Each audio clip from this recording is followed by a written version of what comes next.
This podcast is part of the Big Heads Media Podcast Network. Go to bigheadsmedia.com for more great podcasts. Welcome to Body Count, a history podcast.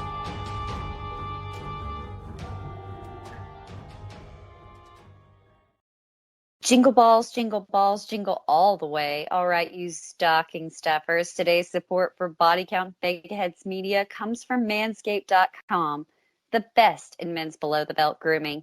You heard me right, Manscaped. Precision tools for your family jewels. Oh, what fun it is to ride a precision Manscaped sleigh. Gentlemen, take it from me. When you're relaxing, maybe hitting the eggnog this Christmas season, that special someone doesn't want to look for your gift under an untrimmed tree. Unruly holly bushes are a thing of the past. Look no further than Manscaped's Lawnmower 2.0 with proprietary advanced skin-safe technology. This trimmer won't nick or snag your chestnuts. Nothing makes under the mistletoe more awkward than using your face trimmer downtown. Don't forget to grab Manscaped's Crop Preserver, an anti-chafing, moisturizing deodorant for your chestnuts means cozying up near the open fire with complete confidence. You'll be ready to sit in any lap this season. Give yourself, your friends, your family, or that special someone in your life the perfect package this holiday season. Get 20% off and free shipping with the code BIGHEADS, that's all caps, BIGHEADS at manscaped.com. Ladies, 'tis the season to stop hinting he'd trim the tree and get proactive. Treat both of you with a gift that keeps on giving the whole year round at manscaped.com. Give the perfect package this holiday season with our special code BIGHEADS for 20% off with free shipping at manscaped.com. Now, to the show. Continuation of the conversation that got cut off last week, and we're going to keep going. And anytime I count down a recording, Bethany immediately starts laughing. So it's just ruined. So we always come back. It's just because it's funny because you're like, we're joking around, we're being stupid, and then you're like, all right, ready. 3, 2, 1. And you're all serious, and I can't take it. Like I'm like trying to hold my laughter in, and I'm like, okay. This is why we can never be serious. We can never be in a NASA control room. 10. Start laughing. 9. Oh my God. Oh God. 8. They could blow up on the launch pad. 8. Ah! Oh shit. 7. Get me out of this thing. Oh God, I'm gonna start coughing. Oh gosh. Oh, she's not toddied up enough currently anymore. You've untoddied. I had to come down from that toddiness. Yeah, we had to come down from a lot of toddying, but we're back at it. We've come down. We're on our way back up again. Kind of have to sucking it down. I'm sucking them down. The last thing we seriously discussed was, body part popcorn strings. So yeah, you're welcome. I do think at least they weren't eating them. Okay. Hey, and that there's a plus in the theoretical right direction in the story. No one's eating it. They were just stringing them up like Hanukkah Christmas decorations. No big deal.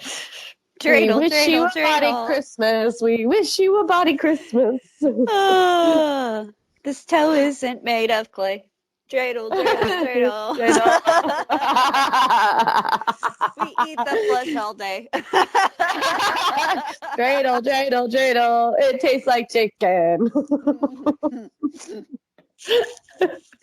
Oh, God. I'm going to just say God. Oh, man. So we left off with Peter the pumpkin eater. Being permanently traumatized. Peter, pumpkin eater. Had a wife and couldn't keep her. Probably because he was on the run from all these body part eaters. I shouldn't say that. I shouldn't defame them. They didn't eat them. They just scattered them about. You totally rhymed that, by the way. What can I say? Gifted wordsmith. We should call you Mrs. Seuss. I would hate to read my children's tales. I really would. Talk about being traumatized. Oh, God, no kidding. Because they'd be about this. So, Yes. you know. And once again, I'm struggling through all these wonderful words and names. Which I am so glad you're the host and I am just the dumb one. Because I get away with not pronouncing this correctly, but you're a historian, so you better get it right. Now you better get it right, or you're going to know about it in your DMs. But we thank you for it. I know about it, and I do. I thank you for it. I take the slap in the face and say, thank you, sir. May I have another? Oh. Can I have some more, please? More, please. More? More? We're so dumb. People have probably no idea what we're talking about. No, they probably don't. They're like, what? Oliver. These two. Oliver, watch Broadway musicals, for goodness sakes. Get some theatrical culture in you. Well, if nothing else, a lot of the things that we make sense. When we were trying to reconnect via Microsoft Teams, Bethany wasn't on yet. Bethany wasn't even on yet, and I was just singing at the top of my lungs One Day More in the hopes that she would come through at that moment. But instead, she came through at me making up Christmas song or singing. Oh, Bethany, can you hear me on Teams? And I'm like, yes. And you kept singing, and I'm like, this bitch can't hear me. She can't hear me. She would have surely stopped this nonsense by now. So I hit the video button because I knew you couldn't hear me, but I was like, I can hear you. So I hit the video button, and I was like, yes, I can hear you. And you got on video, go, I can't hear you. And I go, I know. And so I started singing, even though you couldn't hear me, the same thing you were, but you could see me. I could see you. I knew what you were singing. Either way, at least we got it worked out to the tune of Oh Bethany, Oh Bethany. Yes. It is what it is. We are who we are. I felt honored that you used my name. And that I was singing a Christmas song on top of that, because we both know my aversion to Christmas songs. Yes, I know, which I was slightly surprised and disgusted at the same time. I'm like, weird. Jessica, what are you doing? So here's the thing about Christmas songs. I get mad that there are never any real new ones, but yet when I hear a new one, I'm like, ugh, that's so stupid. Sing the ones that exist. Well, shoot, then you obviously have not been in at an Ulta beauty store lately. I try not to go in any stores. Because they have got me some new Christmas pop songs on our playlist. And I kid you not, Jessica, there's two. Okay, I'm going to fill you all in on two songs that get played. Okay, they're both the Feliz Navidad. So I want to wish you a Merry Christmas song. Feliz Navidad. Right. Okay. So one is sang correctly, like old school. Like you can tell it has like an actual like accent, like from the culture of it. Like you can tell. Okay. The other one is a total pop, and I kid you not, this is how they say it. Feliz Navidad. And I'm listening, and I go, I know I'm from the Midwest, and I can't really speak a whole lot of Spanish, but I know for a fact that's not how you say that. It's probably a K-pop group from Korea singing it. Feliz Navidad. I was like, there's a V in there. There's a V somewhere. Why aren't you saying the V? What's happening? Why are you doing this? What is happening right now? Like, and then it plays, and then literally a few songs later, they played the right one, and I was like, see, there we go. But why are we playing it so close together? What is like going on? I told you, I will break something if I hear All I Want for Christmas Is You, and it's not Mariah Carey. Mariah Carey. Which was so funny. It's so funny because you had literally talked to me about that because you had called me and I was at work and you could hear the music in the background. And you're like, Christmas music? I said, yeah, it started the day after. I kid you not, the day after Halloween. They started it the day after Halloween. We were getting Christmas kits in before Halloween. And you could hear it and you're like, if they play All I Want for Christmas without Mariah Carey, you should burn the place. And I was like, I know. So I get on the floor and 20 minutes later, sure enough, Mariah Carey comes on and goes, All I Want for Christmas is You. And I was like, at least I don't have to burn the place down. But then at least I have to burn it. But then they play Feliz Naughty Da. And I'm like, okay. Feliz Naughty Da. Don't even try to grasp it. Don't even try to grasp the Hispanic culture. And then I'm like, okay. Cool. This is what did we even double check before we put this in the shuffle playlist at Old Test? Like, what are we doing here? This country. Oh, it God. is a flaming tire fire of humanity. Like fire. And those are the worst because that's burning rubber and it's disgusting. Oh, yeah. And it burns forever. And you just got to hope to throw some dirt over it and just let it burn underneath the ground. Like this is it gets Russia. up in your nose. It gets up in your nose. You know what I mean? It gets in the nose hairs that you do have and it just stays there. And you're like, God, what's that smell? I keep smelling something. It won't go away. It's like I really lose my temper.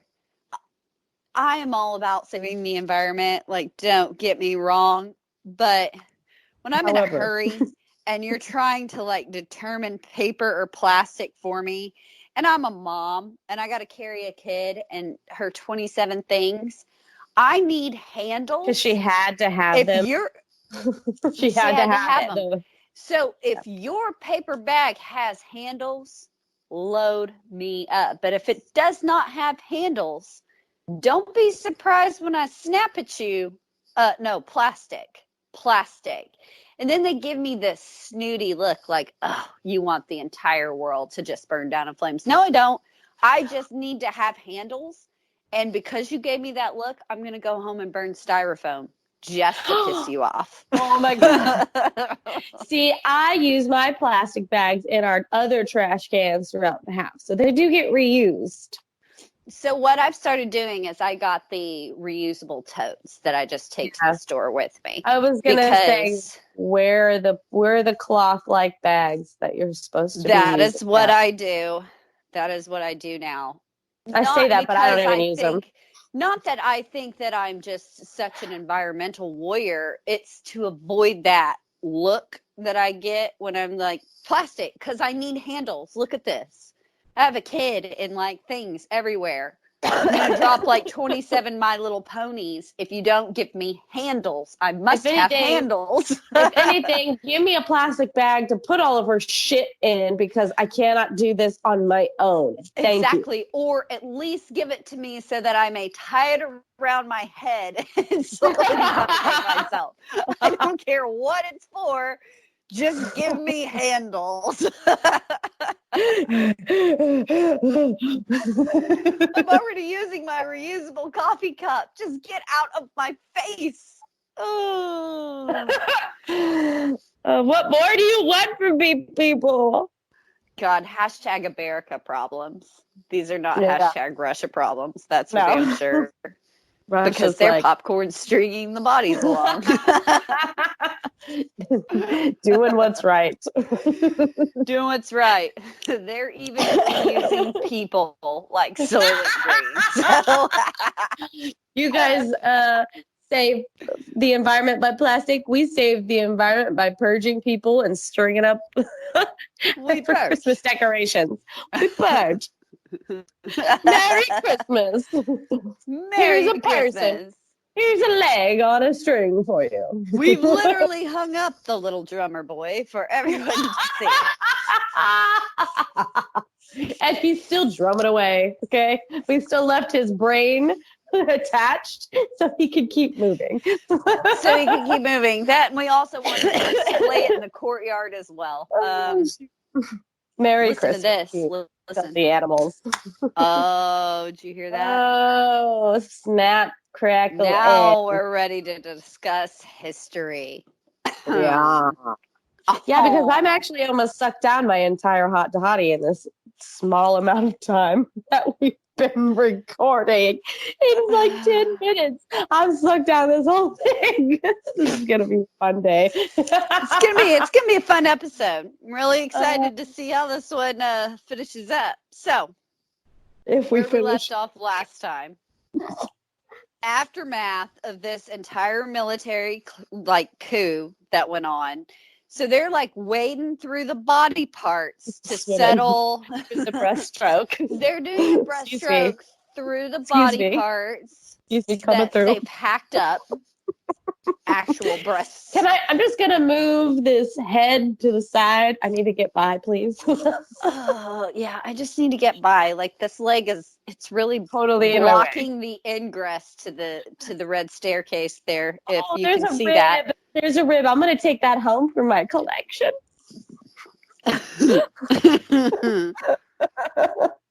Can we pile these? Can we pile them now? Can we make a fence out of these? That would really go good in my backyard. Or we can just make a bonfire. We got a city built of stone now, guys. Yeah. I don't know why I did an Indian chant there, but do a bonfire. Oh, this has gotten so offensive so quickly. It did not take very long, and we are not even intoxicated. And we didn't do our disclaimer right off the. Sorry, if you start with this episode. Please don't start with this episode. Please stop what you're doing. The second half of an episode that you need to listen to the first half of, and then you need to go back about 10 episodes before that to know why we are so desensitized to anything that comes out of our mouths at this point. I pray about it later. Just FYI. Dear God, please forgive me. Please forgive us.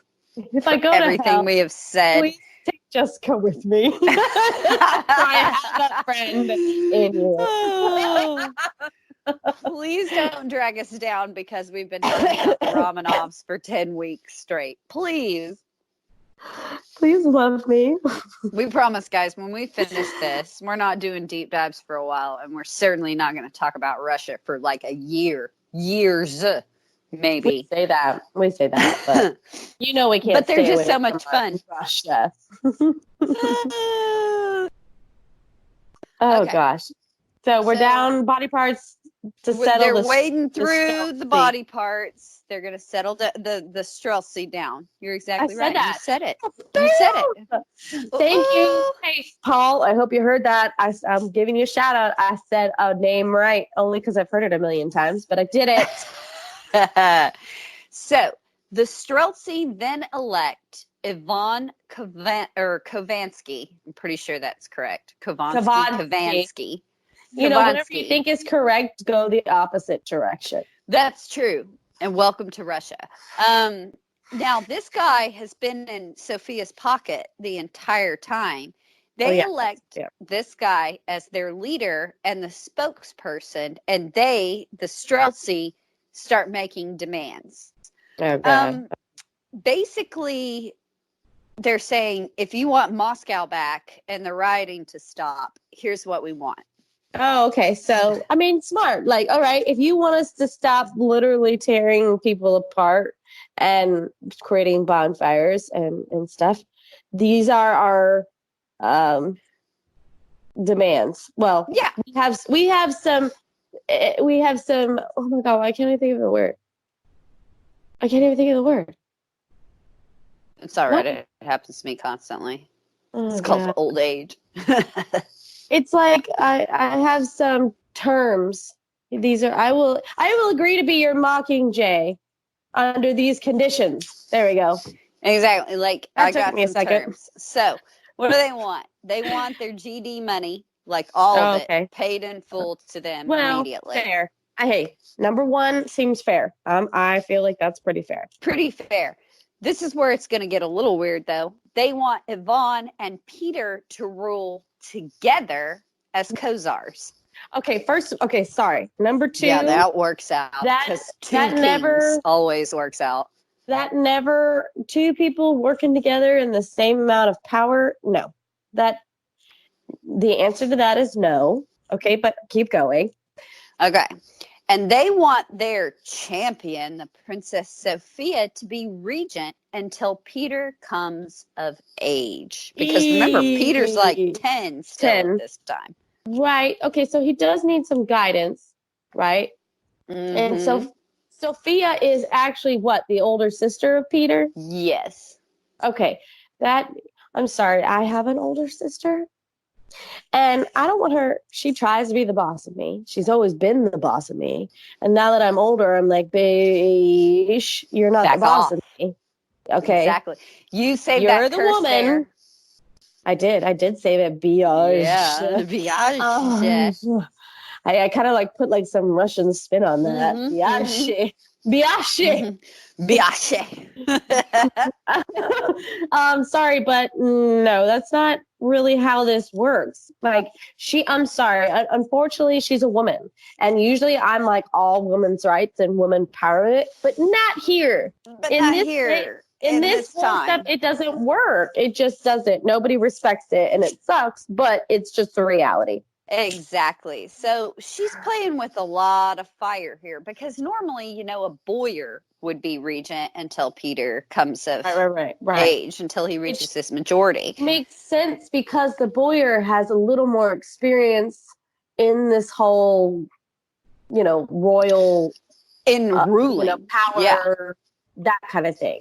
Now here, all of a sudden, this woman comes in and says, "I'm a right to rule until he comes of age."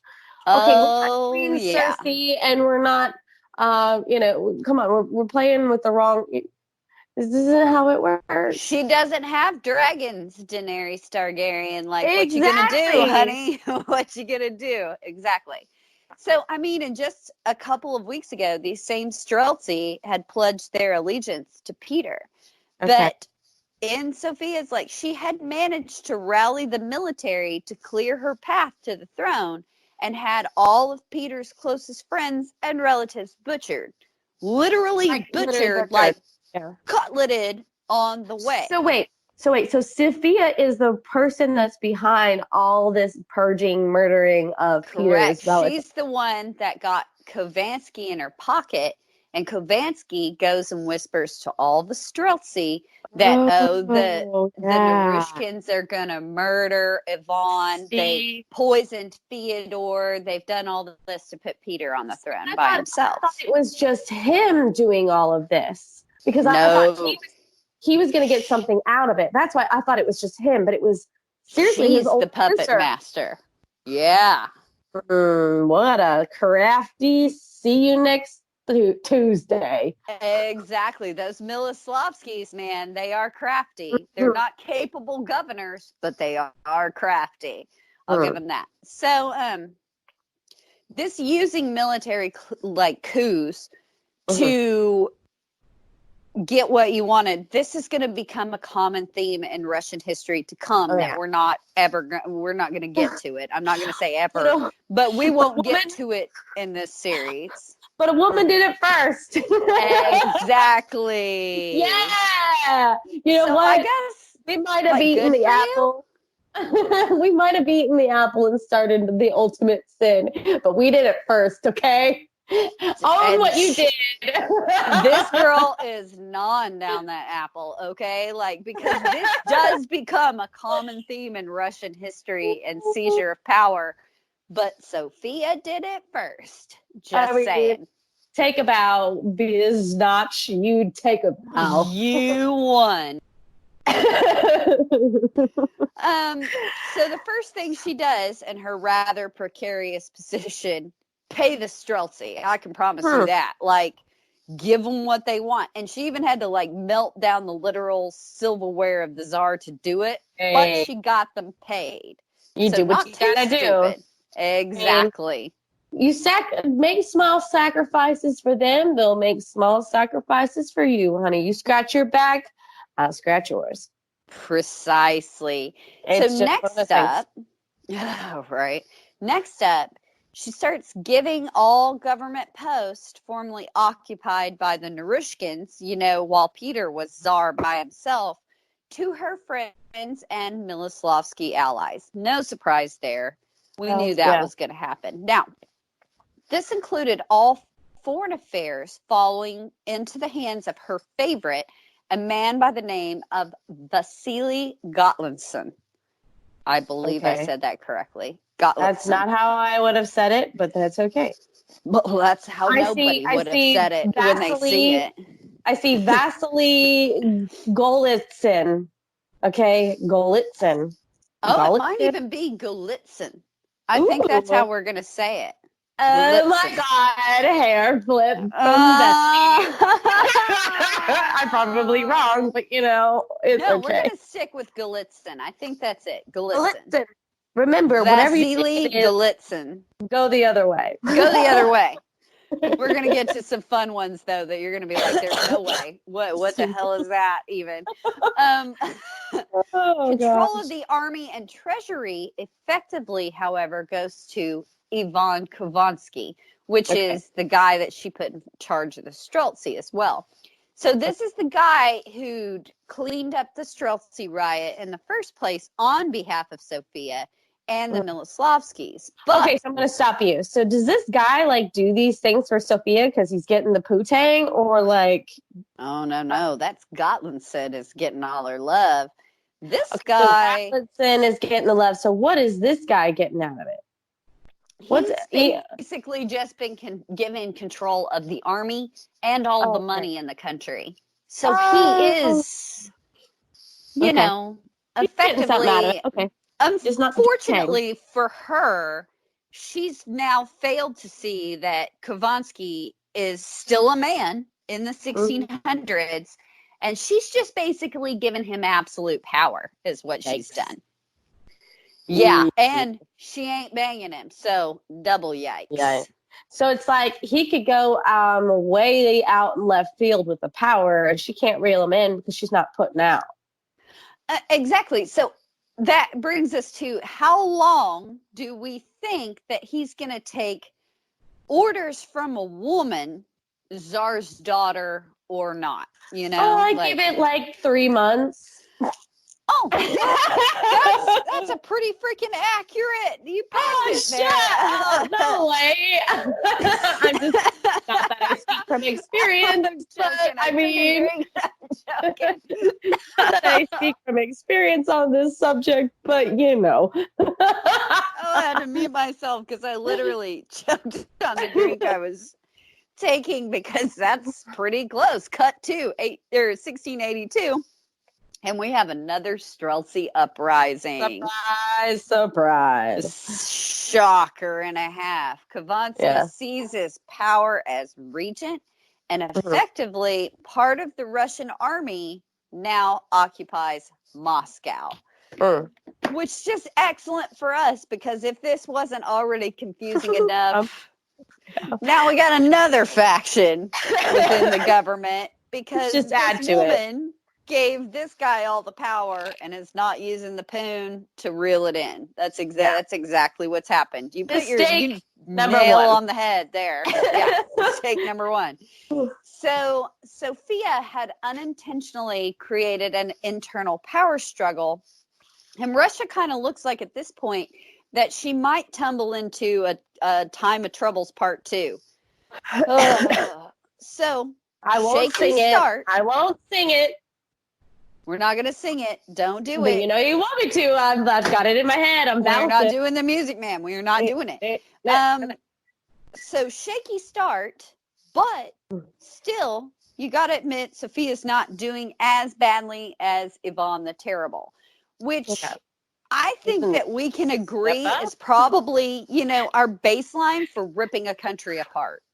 It's a step in the right direction. Again, there's a lot of theoretical steps in the right direction. in the entirety of the rest of this episode, theoretical step in the right direction. But don't worry, Sophia's going to boot and rally.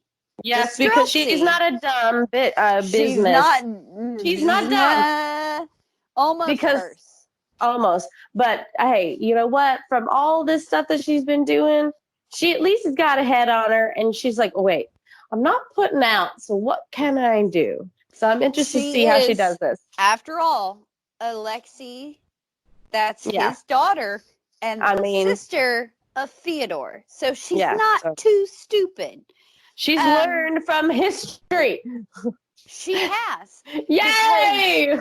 The Streltsy aren't all of the Russian army.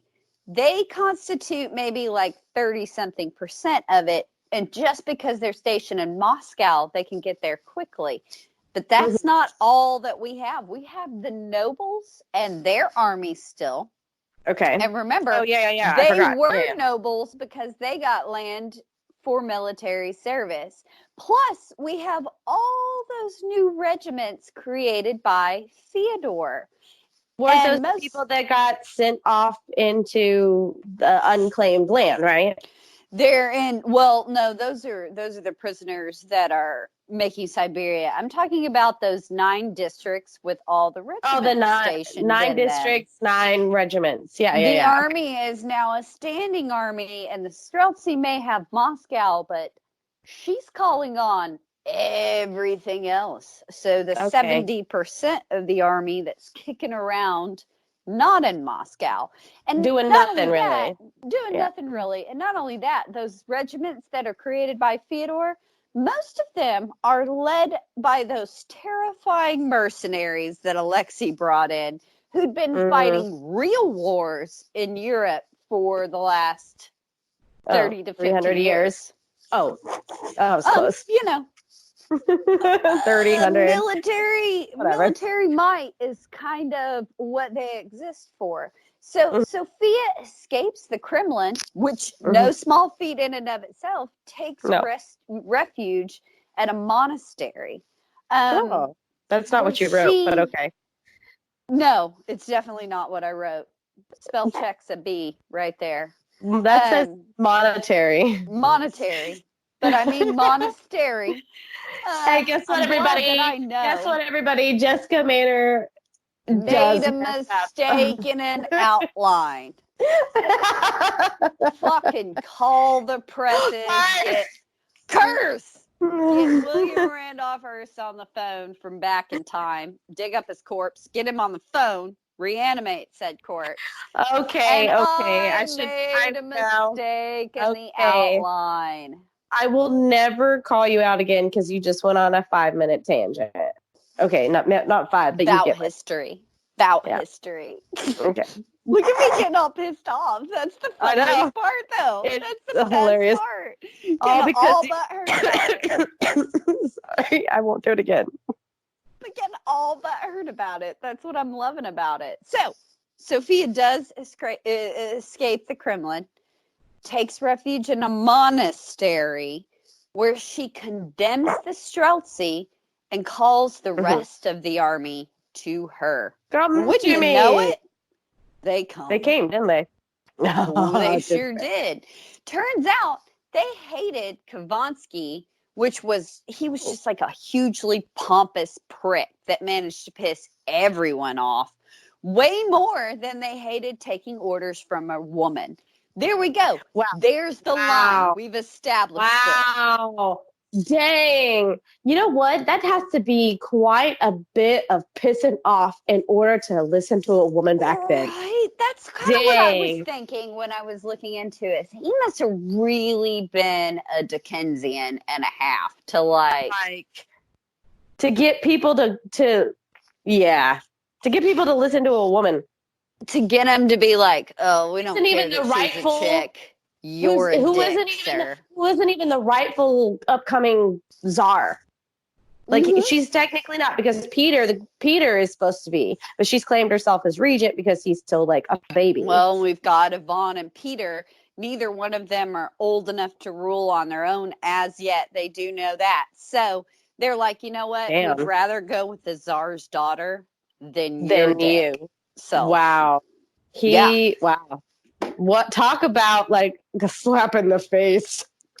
Right. Like you have to really, though, you really have to have been a dick in Like, 1600s Russia for them to be like, no, we're with the girl. What do you know? It's come to this. I mean, damn. I mean, damn, right? No, curse and curse. Curse. Wait, damn. Oh, I guess is damn really a Is it? We don't mean it in the sense of a beaver. So. Oh my god, Jessica, that was the nerdiest thing I think you've ever said. We didn't mean it in the sense of a beaver. Ooh. Oh. We are so dumb. Oh yeah, like they know that. They know we're dumb. They're here for our dumbness. So Kavansky is caught, dragged to Sofia at the monastery, read his crimes, and summarily beheaded right then and there for treason. Which step in the theoretical right direction. He's just beheaded, and they don't have a whole trial and a yada yada. They just behead him. No, nobody ate it. There was no cutletting of the body. No one's eating it. No limbs are cut off. No impaling. So at least just one quick whack to the death. That's the least wacky death in the series so far, I would have to say. I like how we both said whack. Whack, whack, wackity death. Whack, whack, wackity death. Wackity death. We can make a song, that, guys. How hard was it to we just made a song about it. We just made a song about it. We did. Whack, whack, whack, wackity death.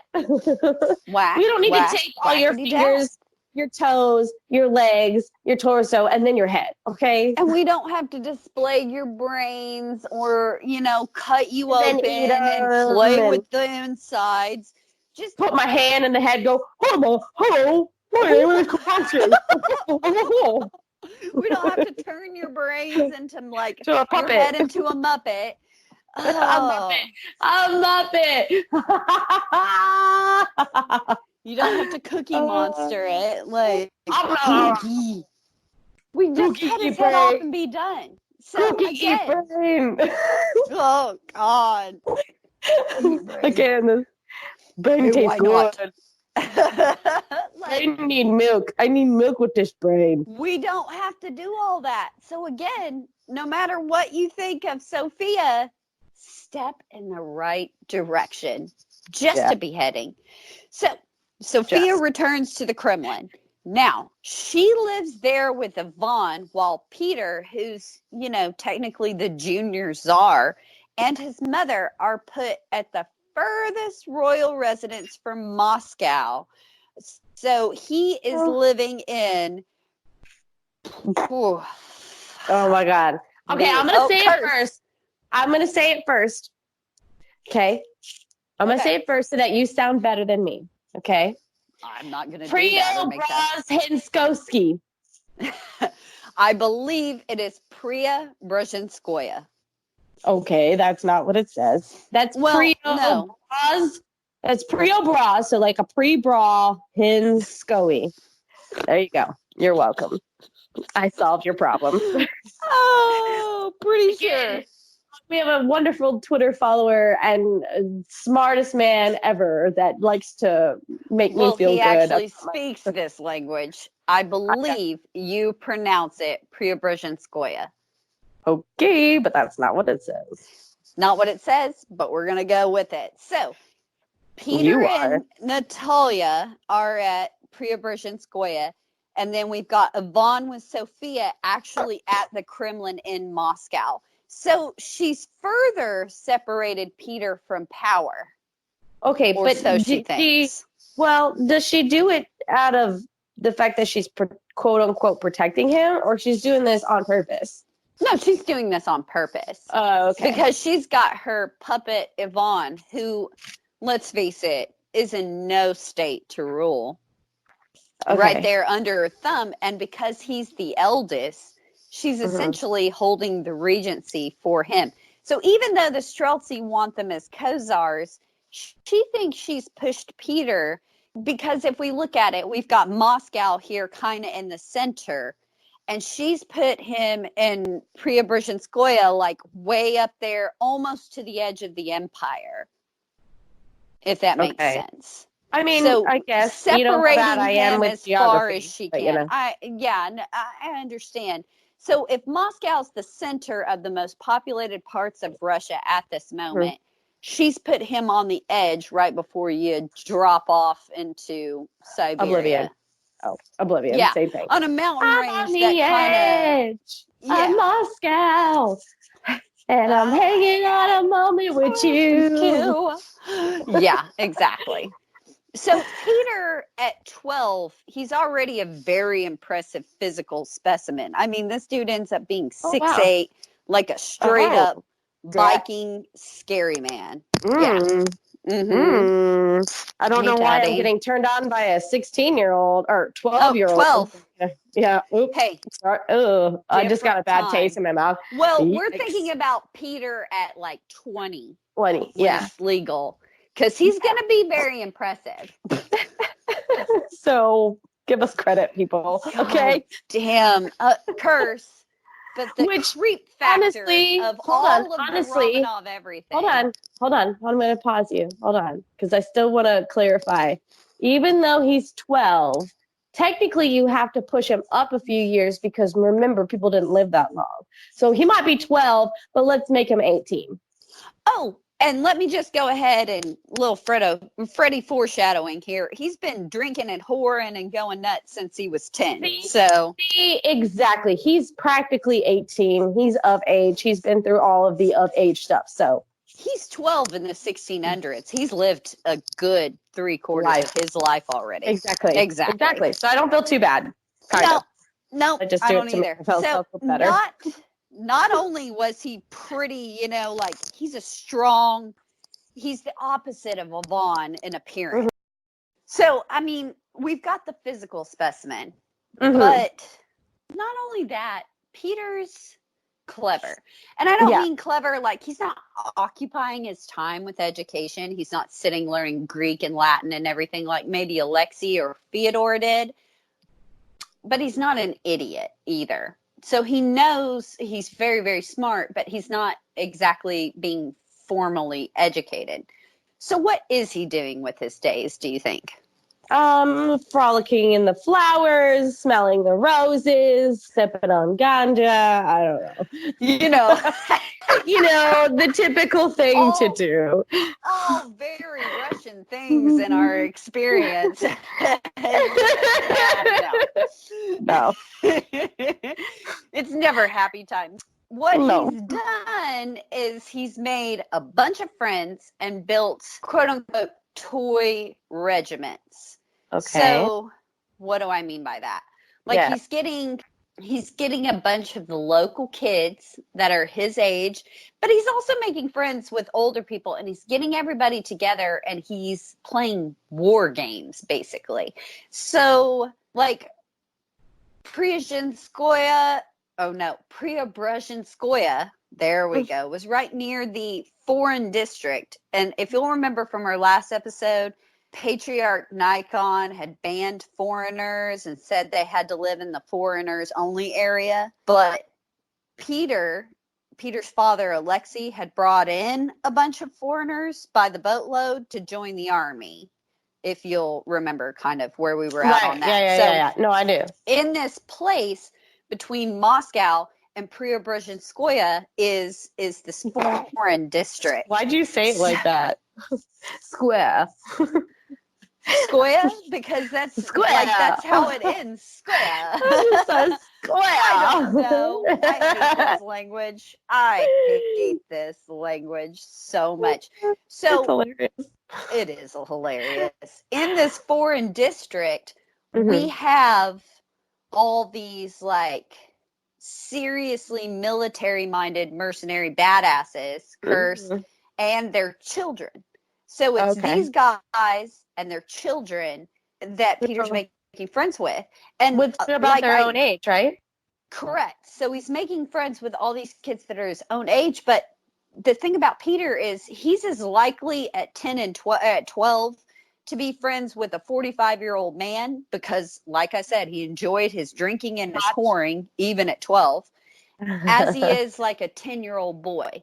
Mm-hmm. So he knows all these people from this different span of life. And if you could fight, you were a friend of Peter's. Also interesting, he doesn't give a crap about birth or rank either. Like, which I think that we both agree is something that we very much like about, we liked about Theodore, and we're going to end up liking about Peter. Basically, if you could fight, if you were capable, he was all about, hanging out with you. All right, you can speak, you can pick up a sword, you can drink, you can hoe through them all. You're cool with me. Exactly. He got his priorities right, okay? I'm just saying, if I got to hang out with any of these people, It's going to be Peter. Yeah, because he seems like he knows what I want to do with my time. He's down with all the generations. He's a down-ass bitch. Curse, I know, but he is a down-ass bitch. Like, for real. So they spent all their days together with this junior czar playing war games from dusk till dawn. Peter was also all about learning about the West, their culture, their boats, guns, tech. He spent his days learning to fight and drink and carouse with the best of them. Hanging with the boys. Now, this is going to be important in the future, and these boys and mercenaries and all-around Billy badasses, I know, curse, will one day become the famous Preobrazhensky Guard regiments. It's Preobrazhensky. Preobrazhensky. No, I love it so much. I just want to call them the pre-bras. We're going to call them the pre-bras. The pre-bras. The famous Preobrazhensky Guard Regiment. So there's some more #Freddy foreshadowing for our next episodes. Yeah. And it was a very fragile balance of power, really, between Sophia and Ivan in the Kremlin and Peter at Preobrazhenskoye. Which kind of shame on Sophia, because if anything, she should have kicked Ivan out and kept Peter under her wing, because now she's kind of giving Peter the free rein to do all this. Hey, make friends, make allies and armies and this and that. So she kind of made a mistake of casting Peter out and keeping Ivan underneath her wing. I understand why she kept Ivan, because he can't rule. He just can't. She's gonna have to do everything for him. But not keeping Peter under your eye and your thumb, like you said, is a big mistake. Also a little #Freddy foreshadowing, because he's going to grow up. You're exactly right. He's going to grow up with his own ideas and his own everything. And here he is being left alone, whereas he's not being characterized and ruled by and brought up by her. Yeah. So, makes sense. You're right. A little joint throne was made for the czars, so that when ambassadors and dignitaries came to visit, a windows at the back for advisors to whisper to the czars what they're supposed to say, because as yet Peter's too young and Ivan, poor Ivan, he was always sick. And again, it was that hereditary scurvy, most likely. Like we said, he's mostly blind. In fact, his eyes twitched around so much that it unnerved people and visitors. He's a witch. They just blindfolded this poor kid when anybody came around to not freak people out, because, again, late 1600s.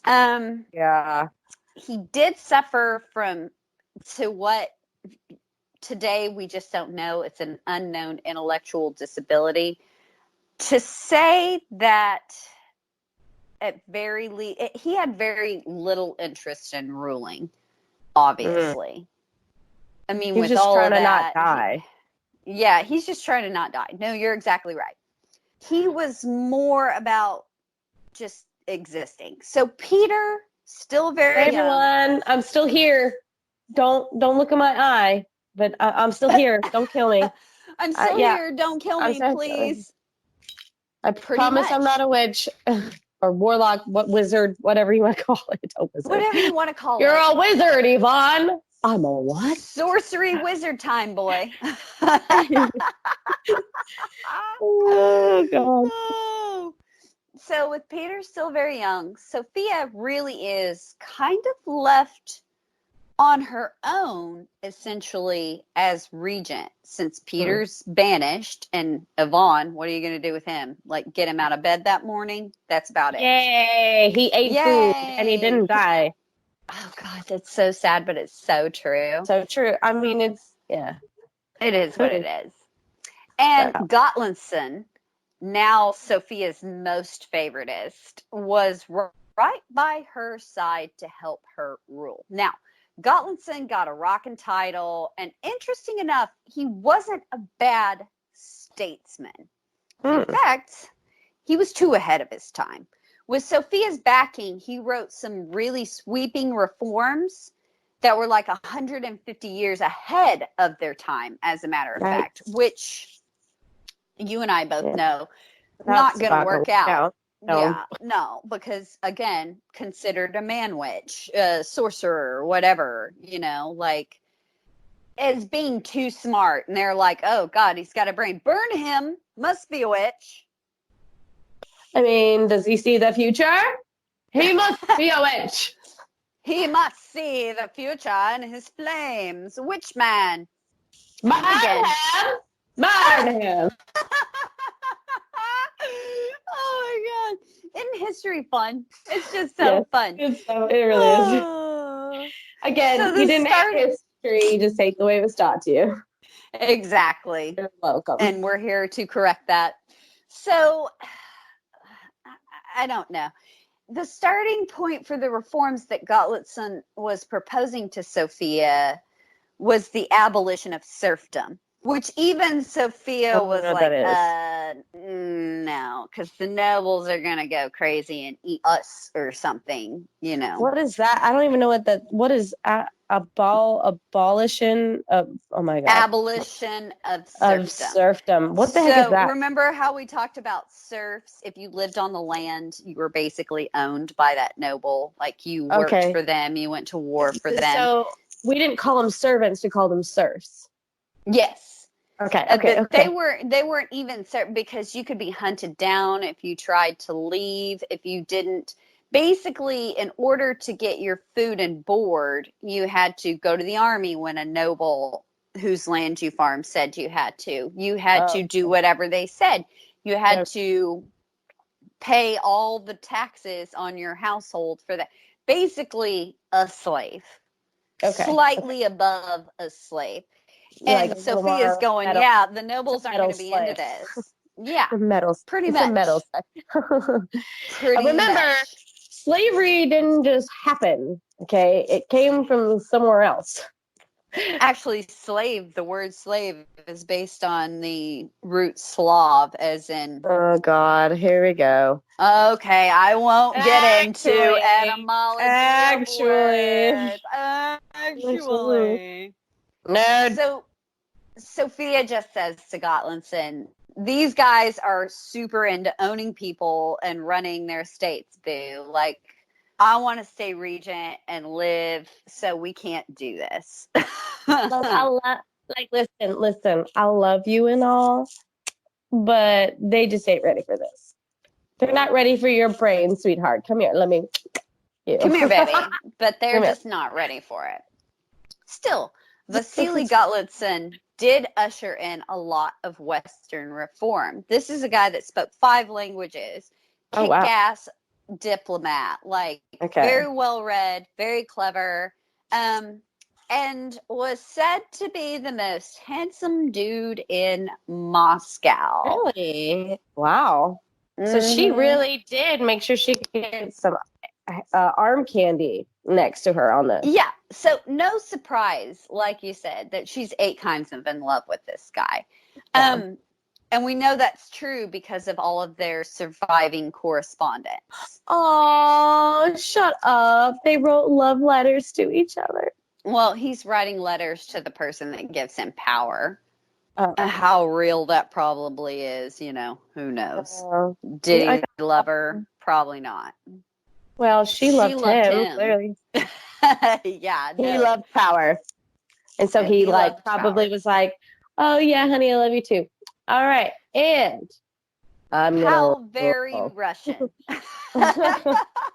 Hashtag Russian. Oh, So- Russia. Oh, Russia. So that whole situation's definitely not going to cause us a bunch of problems later on down the line. No, not at all. But to be fair, anything that Sophia managed to achieve that was good, or any kind of a light bulb moment, came out of the work of Gottliebsen. So did he get the credit for it, or he does now, historically, definitely. And I really go figure. They don't give the woman the credit. Hello, duh. Well, no, but to be fair, she didn't think of any of it either. It was his reforms. Contemporaries actually called him the Great because he was viewed as such a revolutionary reformer, and that he was really trying to continue the work of Theodore, if that makes sense. Yeah, the third. Yes. The good one. The one that I had to mourn over. The one you had to have a mourning period. And on that note, Gottliebsen urged Sophia to continue carrying on with Theodore's reforms, which, like we said, we all agree are awesome. Mm-hmm. But Sophia, even though she was well educated, could never wrap her head all the way around why this was so important. And to be fair, it wasn't much fun either. And she always got tons of pushback from the Boyers, who liked things the way they were, where they were super rich and had, servants. Big surprise. So probably because she liked it too. Well, exactly. Exactly. She probably got it. Like how we're like, okay, I understand, but you know what I mean? Yeah. No, my own servant. I think you're probably right. I think that's probably very much the case. Oh my God, did you just say well, you said I'm probably right. I'll take it. I mean, we're gonna write it down, strike a line through it. It happened. It's true. Yeah. Sophia did manage to do some things. She opened the first secular higher education establishment. A degree took 12 years to get. God. Well, it kind of took me that time right? too. Curse. But it taught Greek, Latin, grammar, rhetoric, philosophy, theology. And that's what Theodore had been working on before he died, and before he could make it happen. He died before he could sign it. So good for Sophia. She did continue that. So she at least values education, only because she and Theodore also, had that education. So she knew what it was, and she knew how important it was. So yeah, you're right. Good for her. Good for her. Good for you, sweetie. Good for you. Good for you, honey. Yes. So 1686, Gottliebsen, on Sophia's behalf, kicks off some diplomatic relations with Poland. And the Poles. And he's actually able to form an alliance with the Commonwealth of Poland and Lithuania. So that means no more wars with Poland. Good step. And yeah, it's a really big step, and it's going to help a lot. And this actually ended up being the crowning achievement of the 17th century Russian diplomacy. Huh. Interesting. So the crowning jewel is finally getting Poland and Lithuania as allies, and no more fighting. Yeah. No more because fighting. think about how much the 1600s has been nothing disrupted. Yeah. War. And who's it always with? Poles. Exactly. So Russia got Smolensk back, parts of the Ukraine, even Kiev, which is great. But one small clause, though. Russia. There's always a clause. There's always a clause. Russia had to join the Holy League, and I'm not going to go into the Holy League, what all that is that like the Justice League, but for like God and stuff? Pretty much. Justice League for Jesus. We're covering enough in our episode today. I'm not going to backtrack and go on that side route because we'd all want to blow our brains out. But here's the gist. This means that Russia basically has to join a military alliance of countries against the Islamic Ottoman Empire. Yikes. Yucky. Because if you'll remember, last episode, Alexei had signed a treaty with the Ottomans to keep the Tatar, Cossack, Crimean Khanates problem at bay. So, like, no more tacky from the people that weren't Polish. See, they only have two problems, the Tatars and the Khanates, or the Polish. So now they're kind of... So it's almost like, which battle do you want to actually go to? Do you want to go to battle with the Poles, or you want to go to battle with the Ottomans? Yeah, pretty much. Okay. That's the best way that I would explain. Again, Bethany, you're so right. Yes! I'm so glad we record this. You're so right, but I'm just going to replay it over and over. Over and over again. I think they made the wrong choice, though, because I would quite frankly take war with Poland at this point in history over the Islamic Ottoman Empire. But that's just me. Again, I'm like not too familiar with the Islamic, side of things back then. I do know what it is like right now.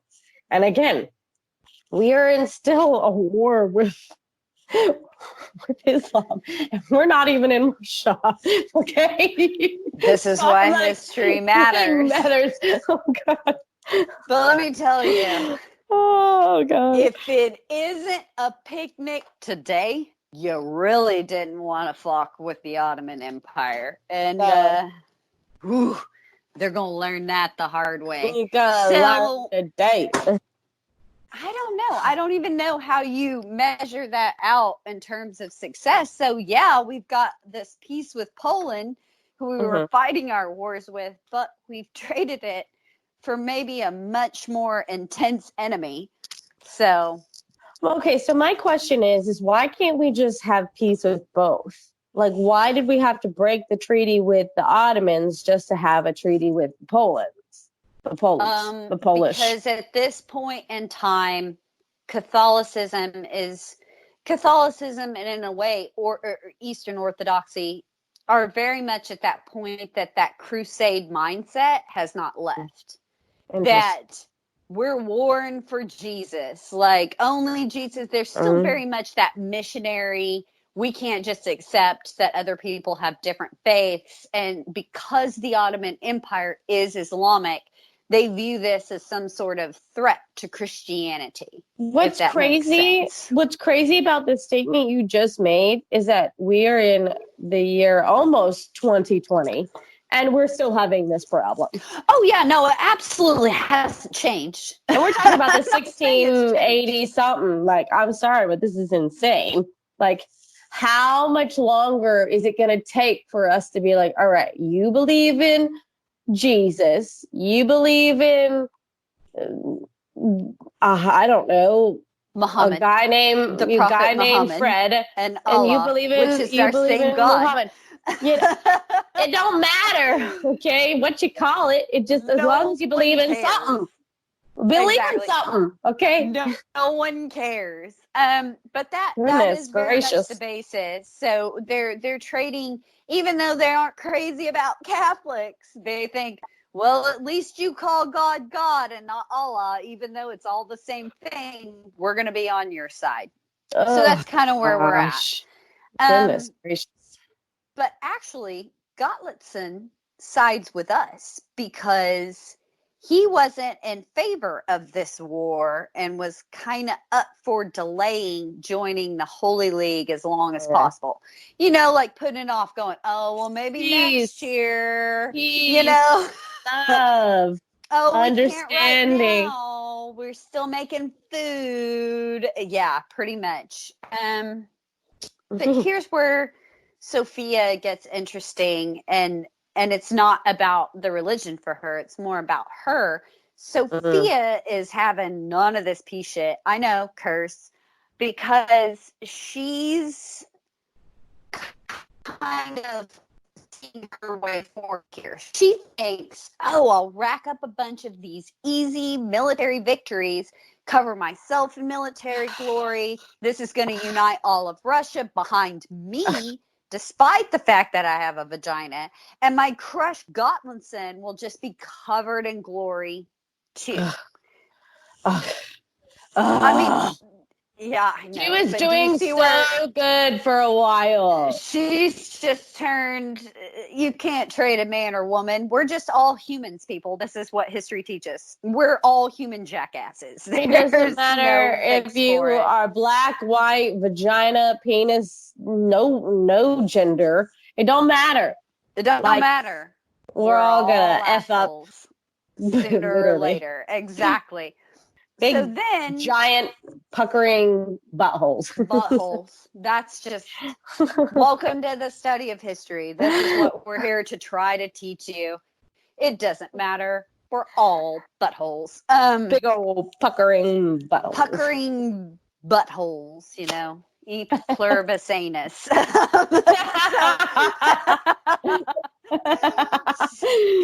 Jesus. She puts Gottliebson in charge of her armies, and it's, you know, off to war they go.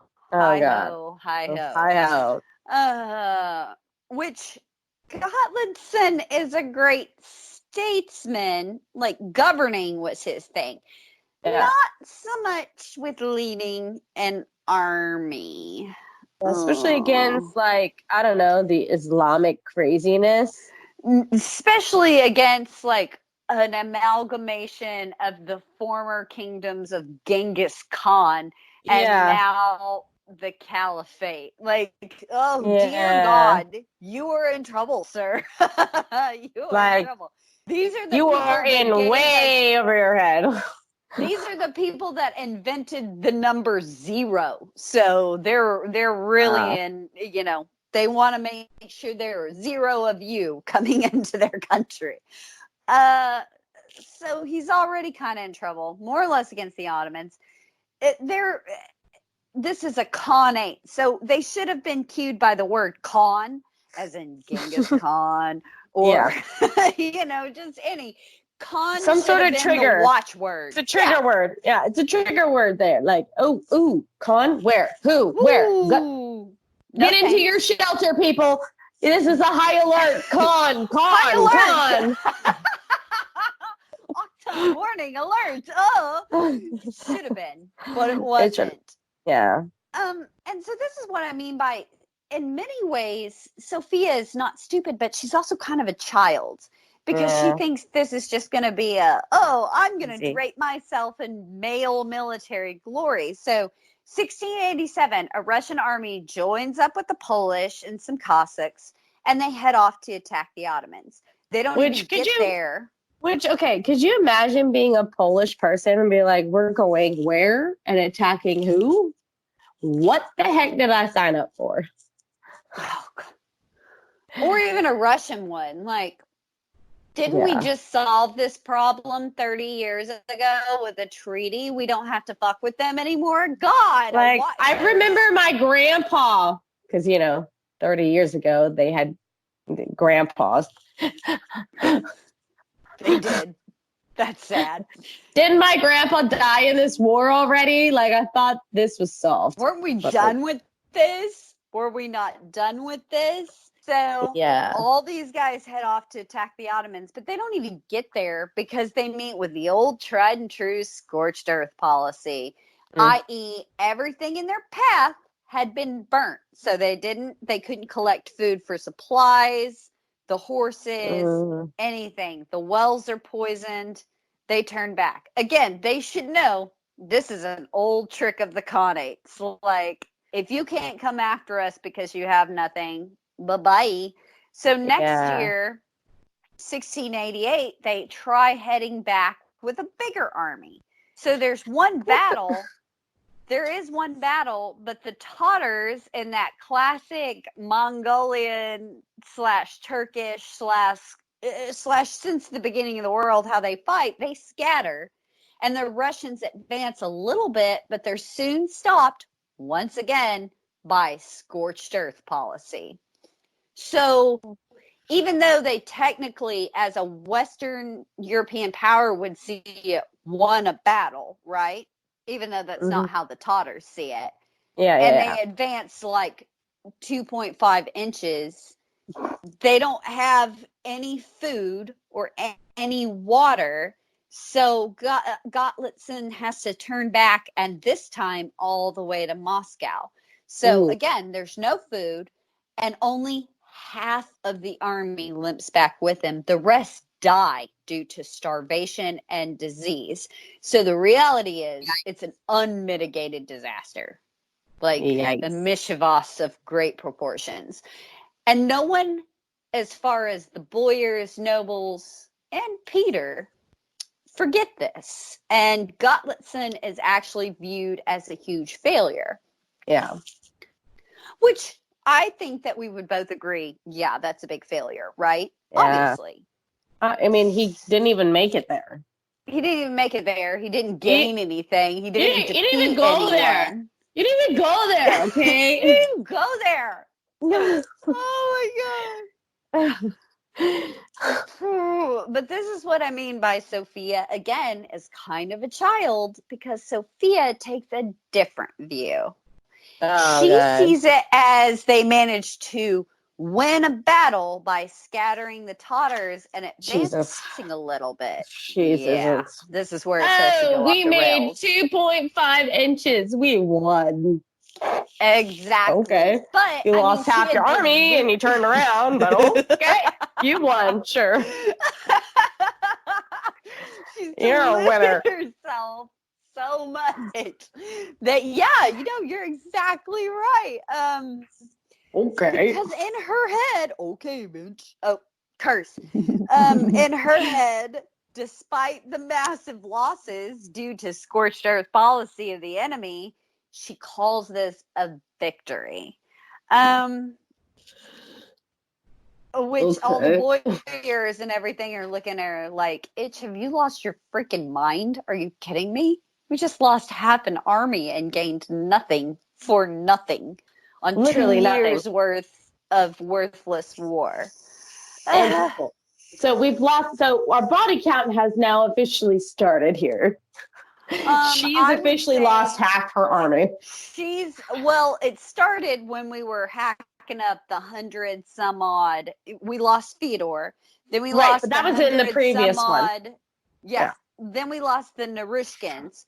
Now we've lost one half of a 150,000 strong army. Ooh, but yet we won. But yet we won, according to Sophia. Okay. Sure. We'll go with that.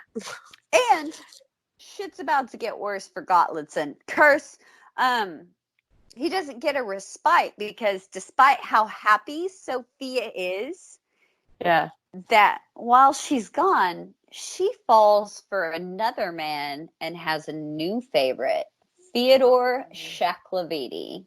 Ooh, Shaq. I like it. She's shacking up a shack. She's shacking up a Shaklovity, let me tell you. Shaklovini, and he don't have a tiny weenie.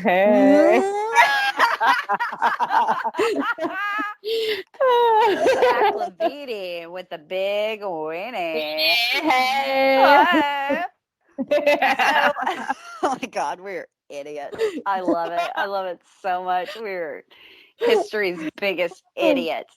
But how bad do you feel if you're Gottliebsen right now, because you don't have the heart of the Princess Sophia anymore, and the nobles are really against him because, unlike Sophia, they know that he was a huge military failure. Like, I don't care. You just now officially lost all sort of credibility. You could have Exactly. you could have a penis to the ground and you still don't get the support. And Sorry. we don't care. Like, you don't Care. get to play the Rasputin card. Meanwhile, up in Preobrazhenskoye, Peter is also taking notes. Like, tick He's one sitting for back. you. He is sitting back just playing the waiting game. Like, he is doing really smart things. Like, hey, let's play this game. I'm gonna make friends from all the way from, like, 5 years old up to what? How long do they live? 50? 55? Well, some, lived longer. Think about Fillaret. He was in his 80s when he died. But yeah, no, you're exactly But right. yeah, Friends. majority. I'm giving him the benefit of the doubt. The majority lived to 50. Okay, Let's say that. Yeah. Okay, but he's sitting back, making friends, shooting the pool, doing what he needs to do, being one of the guys, a great time, getting all them girls. You know what I mean? Because he's probably 5'9" at this point. He's not quite 6 foot yet. But he grows to be 6'8". So as a 12-year-old, he's probably pretty close to 6 foot tall. Yeah. So I'm saying he's getting there. He's looking good. He's sitting back and he's like, all right, so I'm gonna watch my sister literally dig her own grave. Yep, he's sitting back there going, "Go ahead, banish me, because I'm getting older. I'm getting older, ho. And when I'm the full age of my majority, I'm coming for my crown. Don't think I'm not." Because they wanted me to have it in the first place. Business. Exactly. And she's not even smart enough to see she's being such a fool that she's just giving Peter everything he's going to need to win the loyalty well, of the she's people. kind of been blinded by nothing but penis after penis. Okay. No, you're exactly right. And I'm just like, come on, girls. Come on. Focus. You got the chance. Rule this shit like Elizabeth I. If you're going to do it, be like, you know what? Do it. Yeah, if you like, no penis is going to be in her blind spot. Like, okay, cool, you might be that great and all, but I have power. What do you have? Oh, a schlong to the ground? Good for you. Good for you. I can find another one tomorrow. I'm the Princess Regent. Have a nice day. You're exactly right. That's how it should have gone, but it didn't. And at least also Gottliebsen, unlike Shaklavidi and Sophia, who don't see that their days are already numbered because Peter's getting older, like we said. Yeah. Gottliebsen at least really does. So he tries to take as low-key a position as possible going forward. Now, smart. So he's like, oh, shoot, I've lost that. I've lost this. How do I just gotta try to creep into the shadows? My shoulders. Yeah. Like, I just don't want to stay alive. I want to stay alive. Ooh, ooh, ooh, ooh, staying alive. Staying alive. And you know what? He does by the end of the story. So good. Hey, positive note there.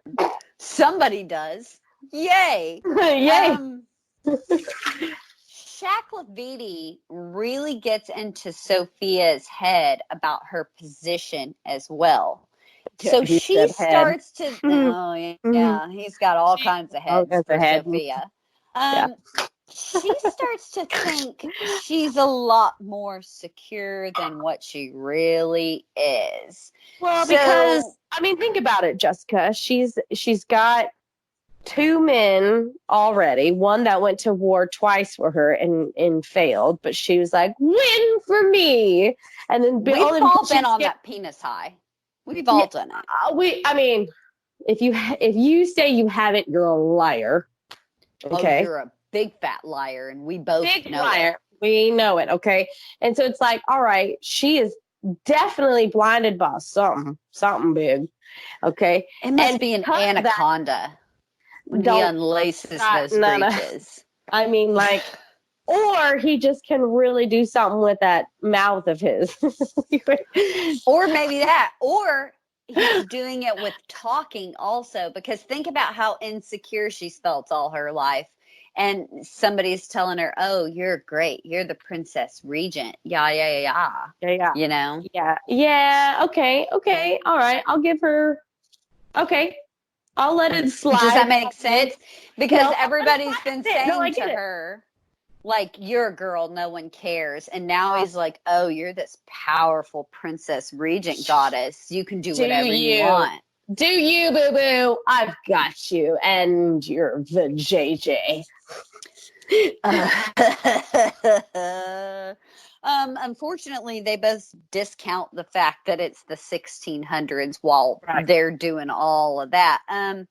Because, see, she starts to think that she can just be the Zarina in her own right, bypass Yvonne, and more importantly, bypass Peter. Because Peter, even though he's older, is still not in his majority.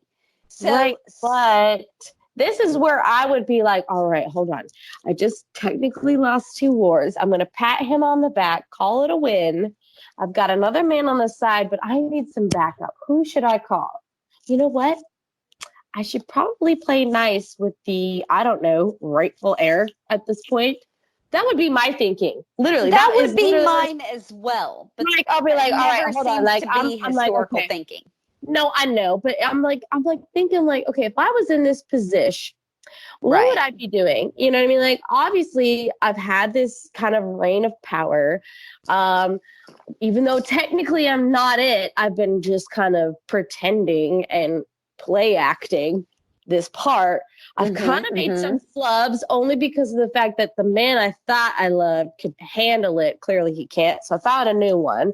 All right, cool. So how could I increase my likability or, or at least after Peter becomes in his majority, how can I make sure that I'm still somebody he listens to? Yeah. Like, even if Peter steps in, how can I still kind of hang out and be a part of this whole thing? You know what I mean? Like, you gotta play it smart. And she was showing some smart stuff, but then that, she should have Tywin Lannister that shit and said, "I'll be the hand of the king," but she didn't. Because you're exactly right. She got digged down and she lost her freaking mind. Her vagina started talking instead of her actual brain. She went full freaking Cersei on it and starts thinking. But you're exactly right. At least maybe if you'd have been cool with Peter, he would have listened to you. You could have retained a position of power in court. And gained his followers. And gained his already establishing. Because, again, she pushed him out instead of holding on to him versus Yvonne. Because Yvonne was just like, I'm happy to be alive today. I'm not no threat, Oh, but we're going to get to why she clings to Yvonne and why it was also a stupid reason to cling to Yvonne. But no, I agree with you. If she was smart, she would have done that. She would have played both sides, right? Yeah, get them on the both. I mean, seriously. She's on that Cersei power train that she's going to be Zarina or nothing. And she's an idiot. Yikes. Because then she starts... What time are we living in? What time are we living in? Sweetheart, I'm getting a little mad around you. You're the only woman that's being allowed to talk right now. So, maybe read the room. Of your name. That's only because of your name, okay? And because of the fact that the real one isn't actually of age yet.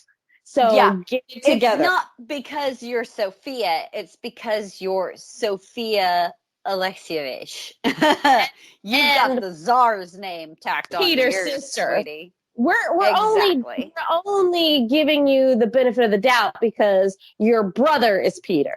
Not because you are powerful and you're great and we like you. It's just because of the fact, well, you're kind of our only option right now. You have Peter's blood in your veins. That's the only use you are to us. Exactly. And she neglected to see that. So she starts styling herself as ruler, basically. Which, again, remember, Peter's just sitting up there at Preobrazhenskoye going, that's cool. And I'm just going to wait for my moment. I'm just going to wait till I'm old enough, and then this is mine. Yeah, so she starts styling herself as the ruler, not the regent. Stops even pretending to stand at a distance behind the Tsar's thrones or anything. Just takes it herself. She's just like, this is mine, bitch. Yeah, Listen to me. Rawr. She must have been menstruating or something. She must have been. 'Cause- She's meeting dignitaries on her own, Bethany. Not Yikes. even in the name of Yvonne. Uh-huh. And You then know, I'm not even smart, but damn, I even know that's wrong. that's wrong. Like, at least have Yvonne with you. Yeah. And then she starts taking over in earnest, and she's just doing it because, like we said, Peter's way up in Preobrazhenskoye, out of sight, out of mind, still not old enough. She's not even thinking about him. And then she marries off Yvonne to a Saltykov, which, let's do a little back. Do you remember Saltykov was a friend of Nun Martha's who poisoned? Oh God, Nun Martha, I remember. Who poisoned the original winner of the Bride Show that Michael was in love with? Oh, okay. Wow, you took me real far back. Yeah, but do you remember I said No, the I do. Saltykovs are going to come back in a Yes, big way? but I was drunk and I vaguely remember that. Okay, but I do remember Nun Martha, and I do remember her poison and all that stuff. Yes, I Yeah, do that remember. was done by Saltykov, which was Nun Martha's cousin. So, and the reason I Twice mention removed. this is because the Miloslavskis and the Narushkins are both going to produce a lot of rulers in the Romanov line that we're not going to get to after Peter. But these families go on warring for the next 100 years about who's the ruler. It never stops. And this, you know what? This is when I bite my own tongue and say, thank goodness that one person burned all those lineage books. Right? Now I get it. This is what I mean. Like, now do you get it? Get it. Yep. This is what he was trying to do away with. And it sort of worked. I'm the right ruler because I'm related to the cousin of the mother of the sister who was twice removed from this bloodline. So I'm the rightful king. Okay. We're going all the way back to Nun Martha. Exactly. So she marries Yvonne to a Saltykov bride. Okay. Now, Sophia's hoping that they're going to have a boy, right? Well, but he ends up with 3 girls. And yikes. I'm going to, as a side note, one of those girls actually does end up ruling Russia for a time. And another one ends up being regent. Okay. Yeah, on our Russia. But this is history we won't be covering in this series. But of course not. And then, as a quick side note, with a woman in charge. Sorry. Well, until we get to England. Until we get elsewhere. But it's also rumored that maybe, just as a quick side note, also, maybe Yvonne didn't actually father any of these children and probably couldn't have. But who knows? It's one of history's mysteries. Oh, it's like that Cersei stuff. Like, okay, again, sorry. So if you have not watched it, you have no idea what we're talking about. But it's, okay. This is again. I say. He says, "Oh, I'm basing it off the War of the Roses." No, you're not. You're just writing Russian history with different names. But like, here's the deal, though. Here's what Sophia was thinking: if Yvonne, as the eldest of the Khazars, has a boy, she can be regent until the boy is of age. Boom, you nailed it. Because I'm learning. As the eldest has the greater claim to precedence of throne. And if nothing is wrong with the boy, you're exactly right. So she could effectively bypass Peter. But knowing Yvonne's issues and everything, that was a real stupid play, I think. Yeah. It's like we talked about earlier. She could have had Peter in her pocket. She could have been an ally. Like, she picked the wrong... She should have just kept them both. She really should have been like, all right, okay, I'm going to keep them both. And whoever does better, I'll side with them more. Exactly. You know what I mean? Like, she should have played both sides. Smart. No, I agree. You're absolutely right. Like, I don't know what she was thinking, that you're going to be able to bypass. or a boy that was treated, because think back to Alexi's letting him run amok in like dignitary meetings and speak as a little boy. This one always knew he was gonna be the czar. I'm Like, gonna be king. I'm sorry. yeah, Too much Disney Plus lately. Sorry. he's just running around like Simba singing he just can't wait to be king. Like, that's exactly what he's doing. Living the Hakuna Matata life until it's ready, until his time. Exactly. He's hanging out with Timon and Pumbaa up at Preobrazhenskoye, like making his play armies. I'm sorry, I just got a mental image of that. That was awesome. That was amazing. So, Sophia was hoping to keep ruling in their names until the baby reached majority. And then she's going to be an old woman, right? So she's not going to be interested anymore. But now we've got basically a jizz off because Natalia marries I forgot about Peter her. off. Oh, we could never forget our second Serena. She marries Peter off. And she chooses a wife not for beauty, not for intelligence, not for connections. She's looking only for those baby making hits. Reproduction. Can she pop out some kids? And not only that, but she looks for a bride that is from families that mostly make boys. Oh, because it is. Natalia Narushkin had learned a thing or two in all this time. Remember, she kind of got the short end of the stick, even though she was something to really be looked at, like as, oh shit, hey, I know that we kind of looked at her as, I feel like we did her a disservice where we looked at her as the hot piece of A in the last episode. But the point was, she was smart, because she'd grown up in that house with Matveyev and his his Western wife. She was well educated. She was very smart. She was very she had a lot of like she chose a biazi. What's been your Russian word? A biznaj. So she chose a biznaj that would be like knocked up in no time. She's not messing around. She's smart.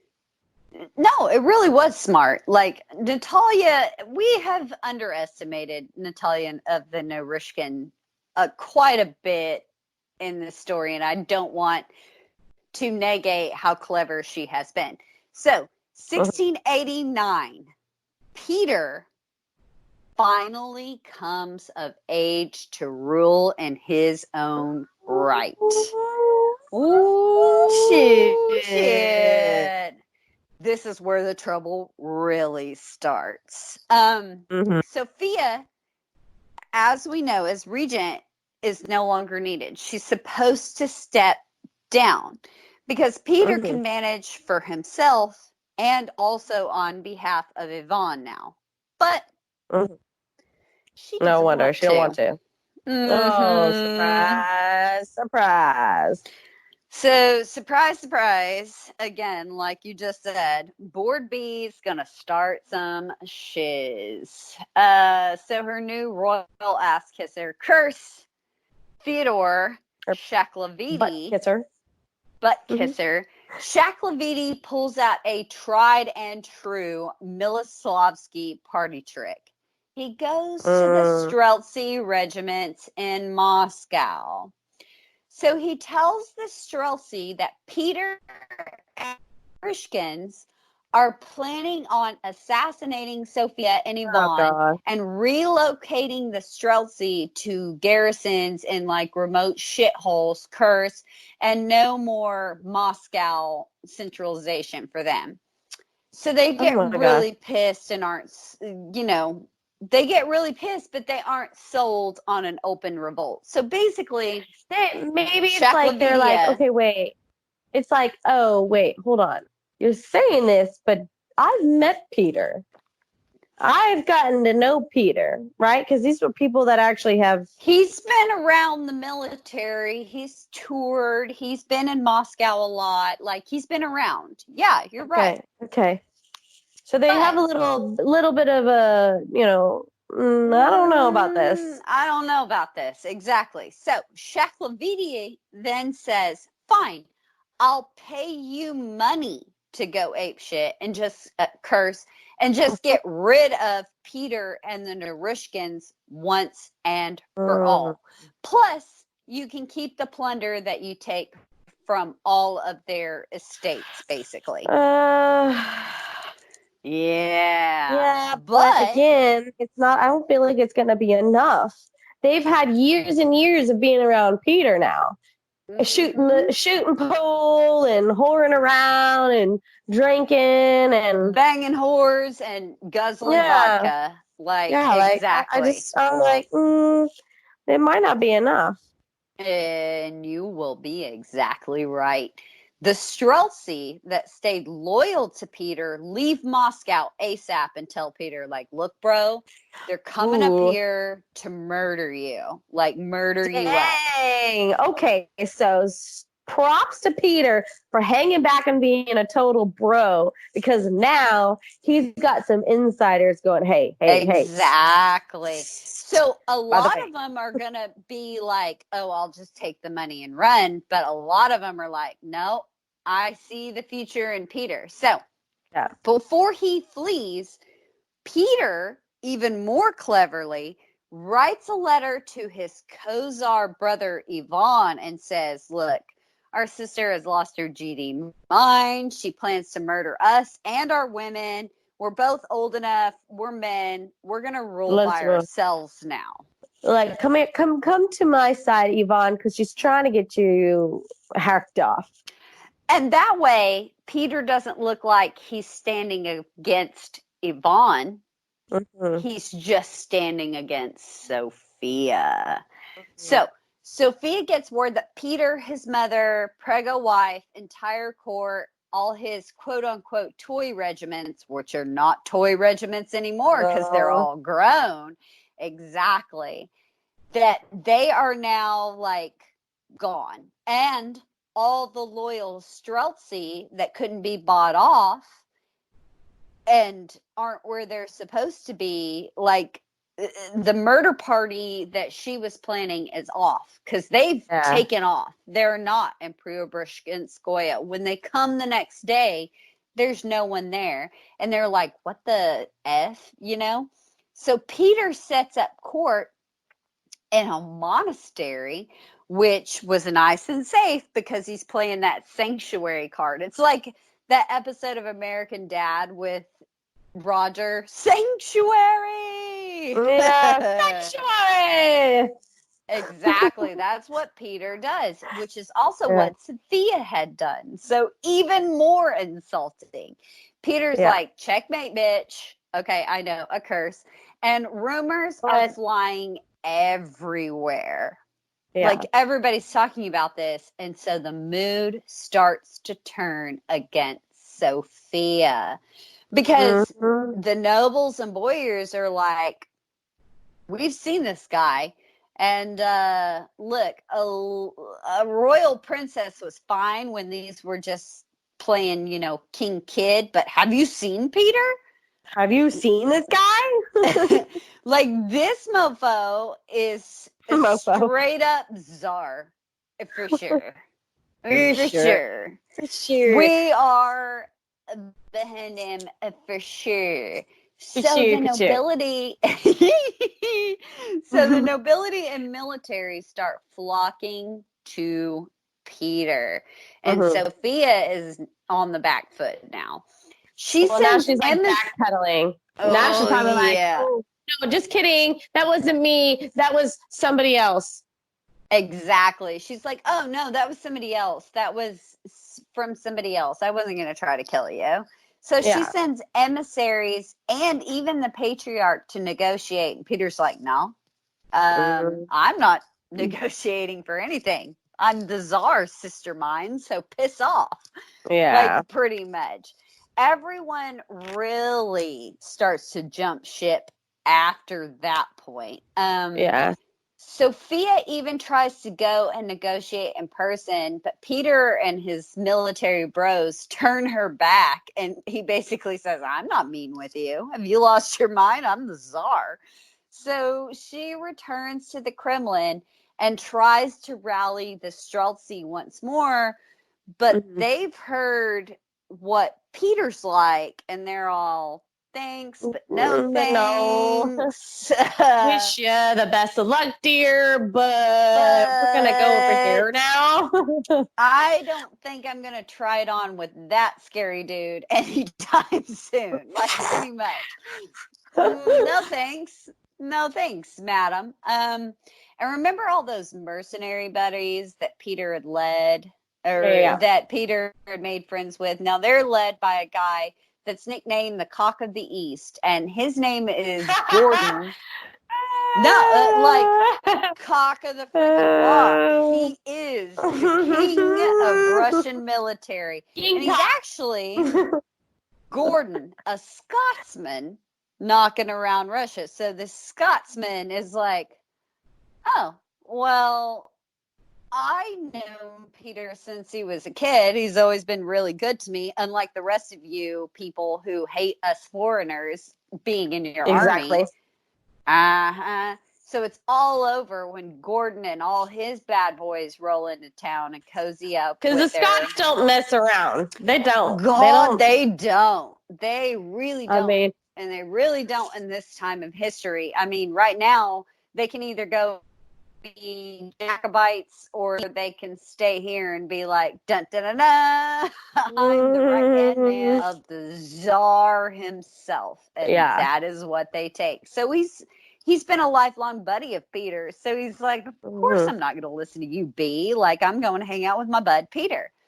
So basically, all Sophia has left is Shaklavidi. And those same Streltsy that he tried to bribe into killing Peter and all his women and his court, they capture him and take him to Peter for sentencing, and his head gets lopped right off. Which again, step in the right direction, because nobody was burned alive. Again, no limbs cut off, disjointing, no disemboweling, or eating, which we have to make that point because it comes up a lot. It was pretty intense there. Like, that is an episode I wish I had been drinking for, because that was a lot. After we ended that episode, I had to process. Drink for that episode. That was not the one to be sober on. No. And it kind of, I've thought about it so much since. And I was still burned in my brain. And I like the alcohol burning in my brain, not eating body parts. So, yeah. Yeah, normally this is why we get drunk for this podcast, because we forget the horrible things that we have discussed. But that one stayed with us because we were sober, and it was the worst. Yes. It takes all of the history cake until the Holocaust, as a matter of fact. And honestly, that was also the episode I was sitting next to my husband in the car coming back from vacation, and he could only hear my side. He couldn't hear you because I had my headphones in, you know what I mean? Right. So he couldn't read what I was writing, or, reading off. Like, he couldn't see the outline. He was driving. When we finished and I hung up the phone, he literally looked over me. He was like, "Do I need to pull over? Are you okay?" And I was like, I'm not even sure at this moment, honestly. I wasn't need another hour. Recovering. Like, if I wasn't recovering from almost sheer alcoholism from this weekend, I would say get me a drink. But let's pull over, let's run into a Chili's where I can smoke a cig and drink a drink and try to come down from the shit just heard. It's Curse, I know. I know, but for real, it was like, whoa. That was a rough one. That was a rough one, and it's not the one we needed to be sober for. I had to take a Xanax after that one. I was like, oh my God. Yeah, I was eating Xanax all day after that, because my husband would look over at me and he's like, "Are you okay?" And I'm like, I want to talk about it. I don't want to talk about it because I experienced like Hitler 2.0. So 2.5. I'm going to say 2.5, okay? Give it at least a 0.5% there. Please give me a minute, okay? I need to like come to terms with what I just heard. So what I already knew I was writing, but something about saying it out loud made it that much more horrible. Yeah. So after all this, basically Peter doesn't lift a finger. History does its work because a woman ruler is fine for a while, but now the man czar can take over. Oh, gosh. So, Gottliebson, no longer Sophia's boy toy, had the good sense to just present himself to Peter for judgment. So he gets to live, but Peter also didn't forget or forgive that embarrassing military defeat. So, exile. But hey, his head is still on his shoulders. He had the good sense to bow out gracefully, like, all right, she's got a new man. I fudged up. I need to hide and wait to ask forgiveness from Peter. Yeah. And not like wait for somebody to come get me. Like, I'm just being like, hey, man, hey, listen. I was kind of under the rule of your sister. I'm not trying to name names or blame anybody. I'm going to take full responsibility. Please forgive me. He's like, you know what? I'm going to let you keep your head, but I'm going to exile you. You know what, sir? Perfect. You are smart. You're great. Long live Cusco. I mean, long live Peter. long live the czar. Thank you. I'm happy to leave with my life. You have a great day, sir. Goodbye. Love you. Exactly. Love you. Bye. Love you. Still loyal. Bye-bye. So then Peter stripped Sophia of her titles and orders that his sister is to live out the remainder of her days in a monastery, like in exile as well. Exile times for her too. Yeah. So Peter rolls into Moscow with his now rockin' court and assumes full control. And I thought this was cool. He remains co-czar with elder brother Ivan. I mean the kid's no threat. He's just really sick. He has no voice. He's like a total bro moment there. He's like, hey, look, man, we can totally rule together. You're cool. I love you. I haven't seen you in years, but it wasn't your fault. It's great. Not your fault. You're really sick. You have no boy sons. I have a boy because, yes, Peter's wife did have a son. And I thought this was kind of cool. Peter just makes sure that Yvonne is safe and happy and secure until he died some 7 years later in 1696. Oh, yay. Hey, that's right. That's an upturn in this story also. Way to go, Peter. Peter, not pumpkin eater there. I'm surprised Yvonne made it that long, though, honestly, I know, right? Because he was really, really sick. Really sick. Now it's like all Peter all the time. Meanwhile, back at the ranch, whatever a Russian ranch is, Sophia's been cooling her heels at the monastery. So Peter's even cool in that he gives her a very decent allowance. Food from the czar's table, which means basically like food fit for the czar, right? He eats the same kind of stuff she eats. And a small cadre of servants. So for 9 years, she just chills. Dude, you know what? For all the crazy shizness she did, she better be lucky that's what she gets. She literally gets the royal treatment. She's like the Martha Stewart of prison right now.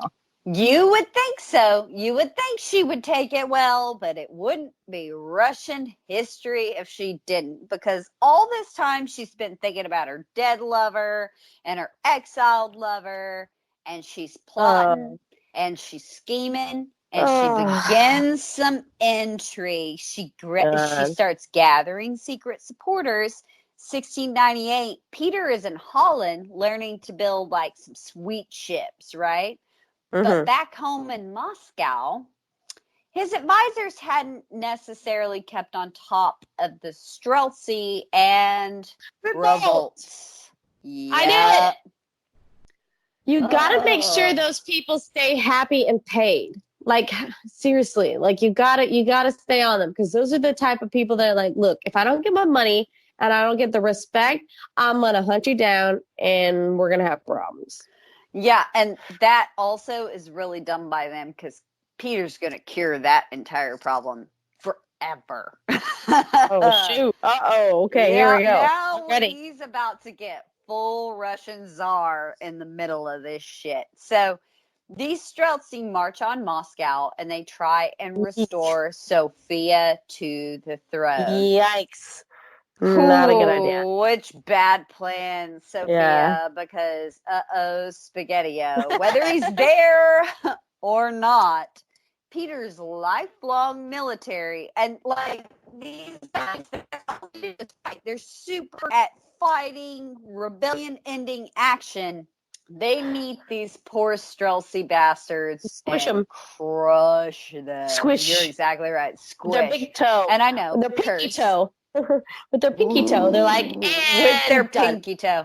Skadoosh. And abort. Bye, bitches. So reprisals now begin. So one of Peter's main generals, General Shane, had 130 Streltsy hanged, 140 whipped publicly, and Ooh. 1,000 plus were banished to like the shittier parts of Siberia. The pooier. Curse. The pooier parts. The pooier parts of Siberia. But then Peter gets home and he's had all of those miles to just get more and more pissed at traitors and at his sister Dearest. He just outright summarily executes like, you know what? 2,000 time, quote unquote, time to think about this, and I'm not happy.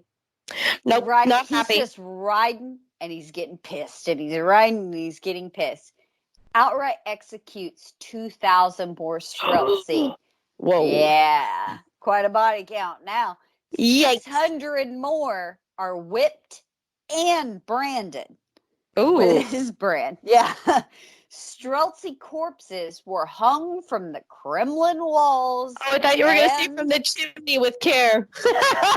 I mean, basically, Streltsy corpses hung from the chimney with care. Have now become decorations. They're stockings hung from the chimney with care. Merry Christmas. In the hopes that Saint Peter, Tsar, soon will be there.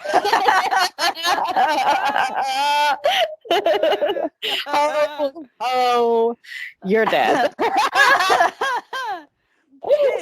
Get this. So he's hung them all over the Kremlin, right? But then he hangs their bodies all over the monastery that he's got his sister locked in. Like, that's just decorating Russian style.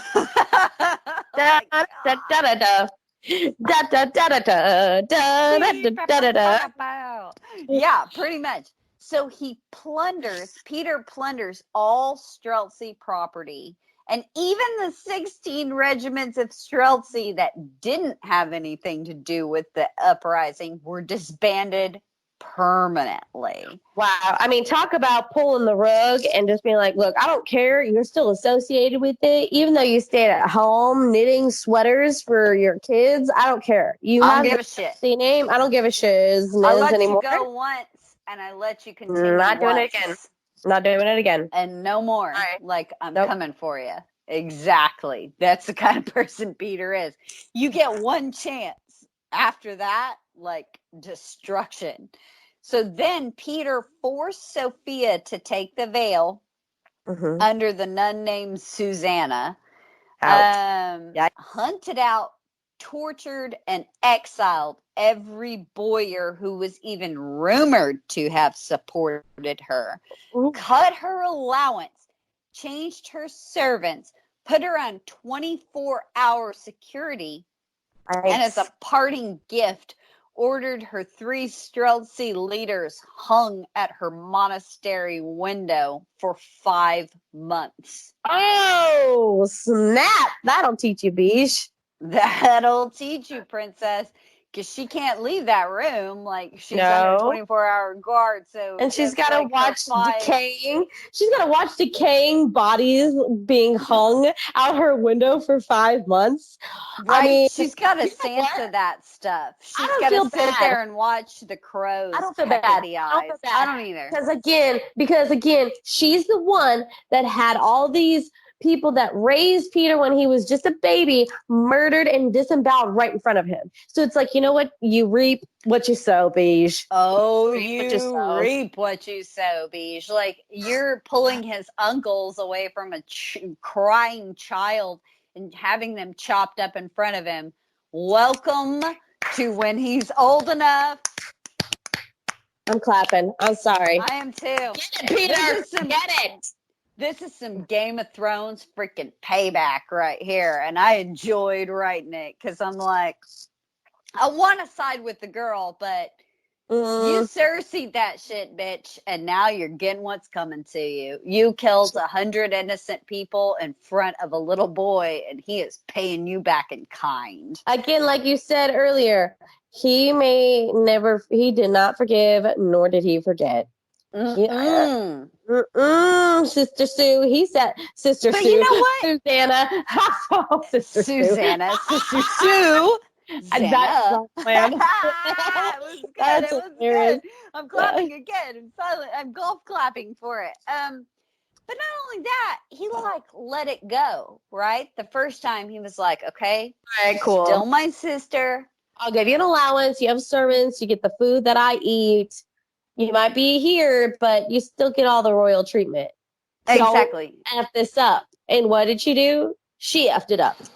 She took a big shiz right in the middle of it, and she should not have, because little brother is not here to play anymore. Like, I love you, but I can only love you so much until you decide to come at me again. Like, how many times do I have to forgive you? Again! This is I'm the first trying time, to learn to build boats to make our country better. Like, and you're over here trying to take my throne. No. There's the final straw.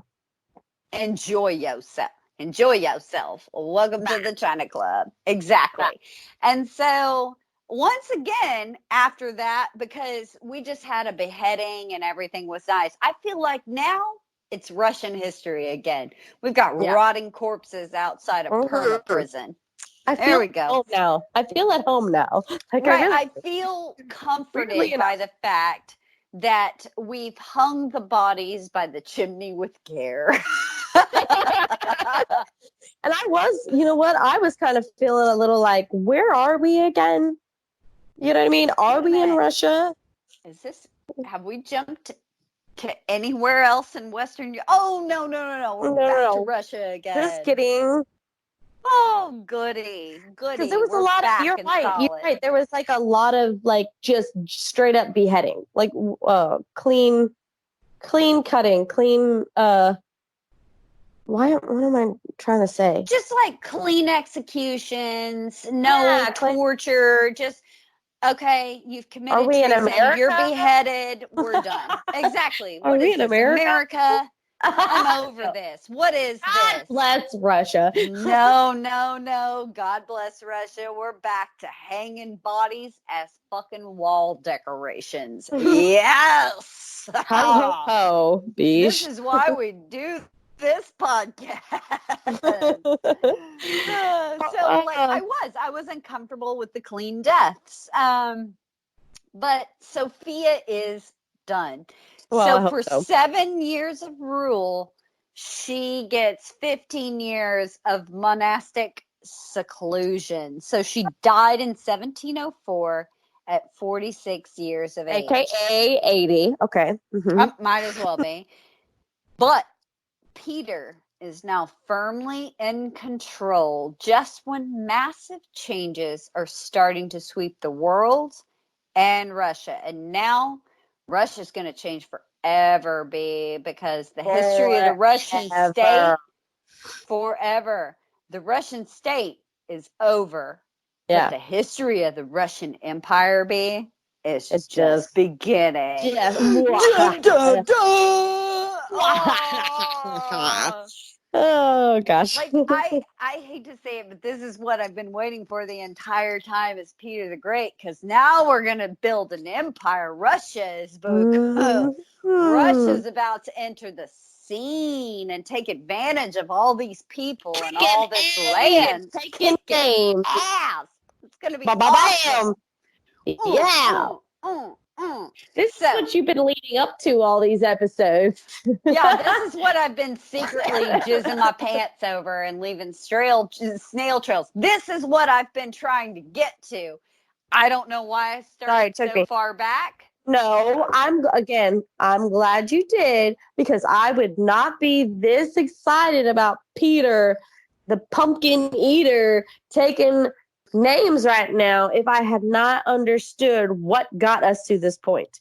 His father's sister's cousin, twice removed, somebody, he would not be the czar if it wasn't for all that led up to this. So I'm glad that we got this far back. So I am glad that we went this far back, because once Russia really enters the scene hard, and then we're not talking about the later history. Of course, they fade, but I wanted to go out with Russia being like, "We're here, hoes. What you think about it? You want some of this?" Yeah, I dare you. I dare you. Because look how hard these people are. Look how hard these people are. Again, I know we always bring it up every episode, but Hitler might have the numbers, but he ain't nothing. He did not string up people by the fire and burn whole towns and cities and empires. I cannot remember how Paul told me to pronounce Vlad Tepes. I know that I'm saying it wrong, but it is like an entire country of Vlad the Impalers are about to show up on the world scale and say, "We're here. What are you going to do about it?" Oh, and I'm so excited. This is one of my favorite points in history, just because Russians are so GD hardcore, and now they're about to be hardcore on a world scale. Worldwide.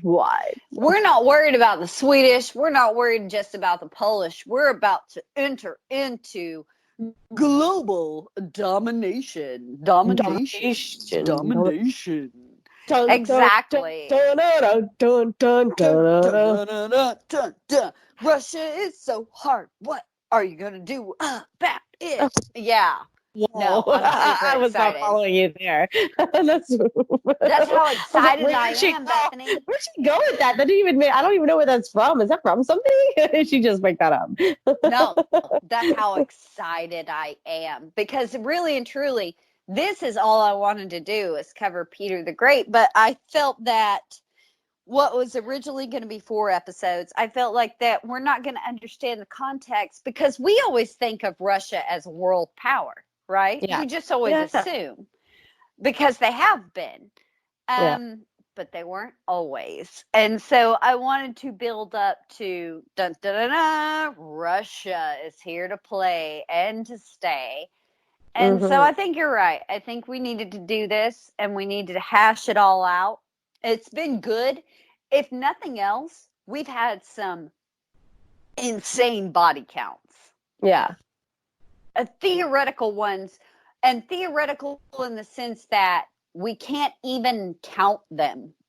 That's how many bodies we've dropped. We're estimating just over and over.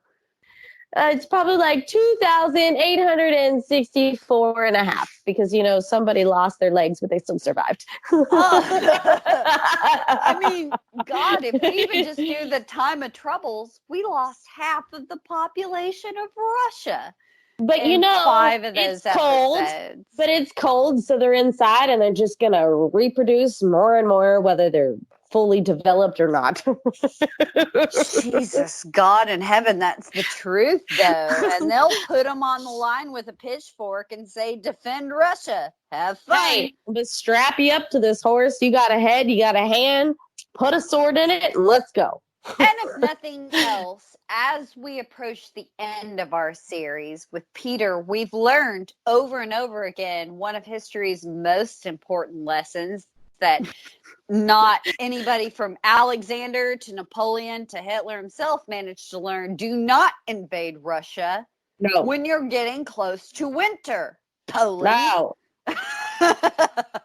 Like everyone else Polish have broken that rule 3 times in the course of this story. Hey, third time's a charm, okay? They think they finally figured it out, and they signed a treaty of peace. They signed a treaty. Exactly. They were like, fuck this place. Sorry, curse. Like, F this place in the A. We're done with it. We You want to be our friends? lesson. We learned our lesson. We did. So, next week, this is going to be a 2-parter. We're going to take a brief break for a really fun interview series. But the week after that, we are going to finish up all of this Russian fuckery. Again, I know. Curse. But I can't think of another word for it, honest to God. Once and for all, with our final exploration of Peter the Great. And then our lives are going to be fun again, Bethany. Yeah. Oh, God, they're going to be fun again. So be sure to keep your eyes I open. had fun. So No, I shouldn't say I haven't had fun. I have fun when we're recording them. I do not have fun reading all the primary sources and then all the trying to explain it sources. To me. Well, and also sorting out what's true from back in the day, what's exaggeration from back in the day when all this was happening, and then who's written of secondary sources, who's actually written the best account. And so it's sorting through all of it and figuring out what's probably the middle ground and what's probably the truth.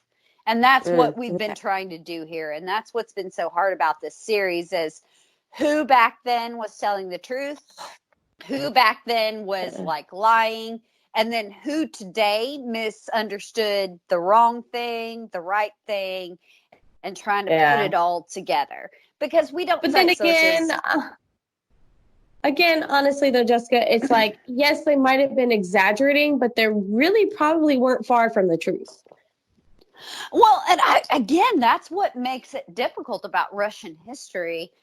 Is because it probably what you read that seems so fantastic, probably you're right, wasn't that far from the truth. That thing actually happened and it was that freaking insane and metal. Because remember, we are talking about Russia here. So you can't discredit those people either. Like, it's like, well, it seems a little far-fetched, but then again, we are talking about #Russia. Oh, Russia. We are hanging bodies from walls and everything. And I know that we get a lot of flack. We do get a lot of flack from a lot of historians and other historical podcasts. I'm not going to spend my time. Just let me get this disclaimer out.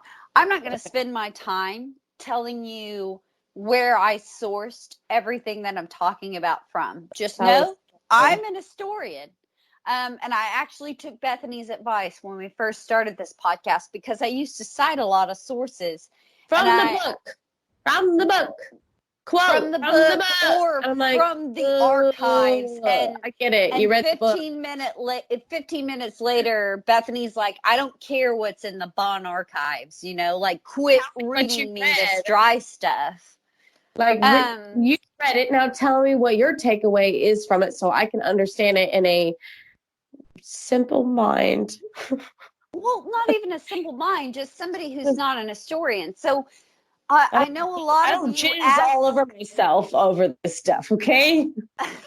Like you do, okay? A lot of you ask sometimes why we don't cite our sources when we say things, but like I say in the disclaimer, we're not Ken Burns, we're not PBS, we're not Dan Carlin. I'm giving you my analysis and my opinion in the funniest, most relatable way possible of primary and secondary sources that I have read. We're not trying to do an historical methods podcast. Therefore, I encourage you, if you want to know these things, don't put it out there. Contact me. I will send you to everything from the Russian presidential archives to Bond to anywhere that you want my primary or my secondary source material, I am more than happy to provide that for you. But this is a podcast. We want to tell a story that you can listen to. And again, I'm at that point in my life with you because I've known you for so long. I know that you're not just feeding me some BS. Like, I know that you put in the work because I don't hear from you in, several days, weeks at a time. For 5 days, and then I reemerge and go, I finished all my research. Podcast is ready. Yeah, so it's like I fully support because I know you, which of course I don't expect everybody else, a complete stranger to understand the work that goes into it. But it's like, look, Jessica, I love you and I'm glad that you do all that work. And I don't want your work to go unnoticed. But can you make it in a way where I'm not falling asleep on the other end of this conversation? Which is where we evolved this podcast from. Yeah. And I'm very glad that you did that because it was a little unlistenable in the early days. And we got into it and we wanted to tell these great big sweeping stories. And that's hindered by me literally reading Turabian footnotes at you guys. Like, that's not going to work. It's not going to work. And so I asked if you, no, bitch, it sucks. Like, I asked if you want to know, and I have literally in the floor right now heaps of all of this stuff. I'm more than happy to direct you where you need to go. Yeah. But we want if you want to jizz like Jessica does, contact her and she'll send you it all. And I will send you She'll send you all her jizz. I will jizz everywhere, all over. You guys can have a jizz party, but I don't want it. Okay, I don't want no part of it. You don't want it, and that's what both Bethany and I are trying to do. Basically, that we want to make you guys understand. We want to make it where people like Bethany, who don't give two tits about what the citation source may or may not be. Yeah. That way we can all enjoy and learn from history because, like we've said, these are a bunch of people that were like, oh, they learned from history. Well, everybody should have that benefit, and I don't feel like people should be lost on the way in a bunch of citations and shit they don't care about. Whereas if we can tell you a story and we can tell it in an amusing and engaging way, you'll remember it. And you can tell your friends. You said several times this podcast, this episode, yes, Bethany, you are right. And the only reason you were able to say that is because of the fact the way you presented it to me, I'm able to listen, retain, and understand. Exactly.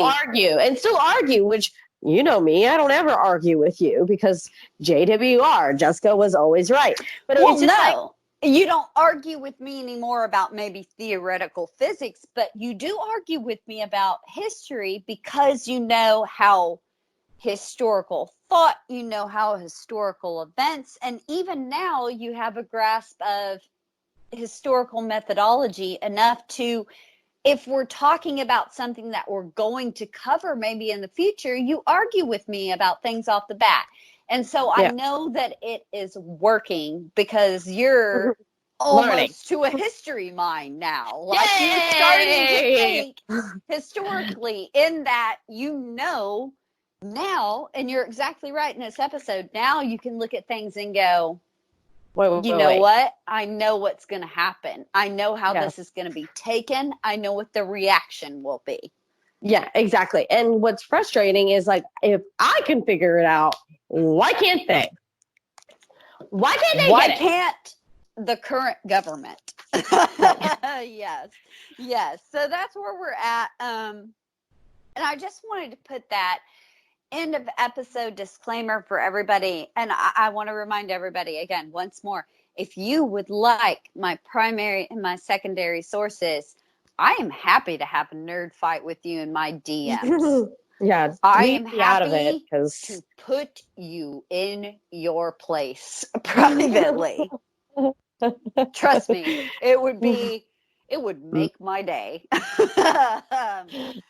and I will cite all my sources, and I'll give them to you in a proper paper Turabian style, which I write before I write these outlines. So, Yeah. that's why so much goes into it. That's why we split these in multi-parts. But we promise fun stuff's coming down the road. We're going to take a break before Peter. We're going to do a little bit of a fun interview that we're going to put up for free on Patreon. But we would like you to it's $1 a month to support us. We would love it if you threw money our way. But it's going to go up for free on Patreon. And we are also going to put it in our feed. Oh, I got the hiccups. Oh, no. In our feed. Because it's an important book. And more importantly, who we're going to be interviewing and who we're going to be looking at. It's going to be very, very important to the current political climate.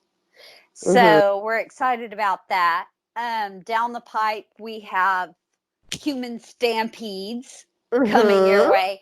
We're not going to do any serious history for a very long while because this was a lot. It wasn't supposed to be this much, but because I didn't fully understand and you took me down a huge rabbit hole of insanity, I needed a moment to for misunderstanding what the common conception of Russian history is, and that was my fault. Shame. Yeah, come at me, SEPTA. See what happens when I get out of here, Cersei Lannister style. We're also going to have fun things like history of Black Friday rolling down at you. We promise we're going to get back to our usual ass clownery for quite a while. Yeah. Those are my favorite. I think it's been fun. I think this has been a good exploration because it explains everything about current Russian history, quite frankly.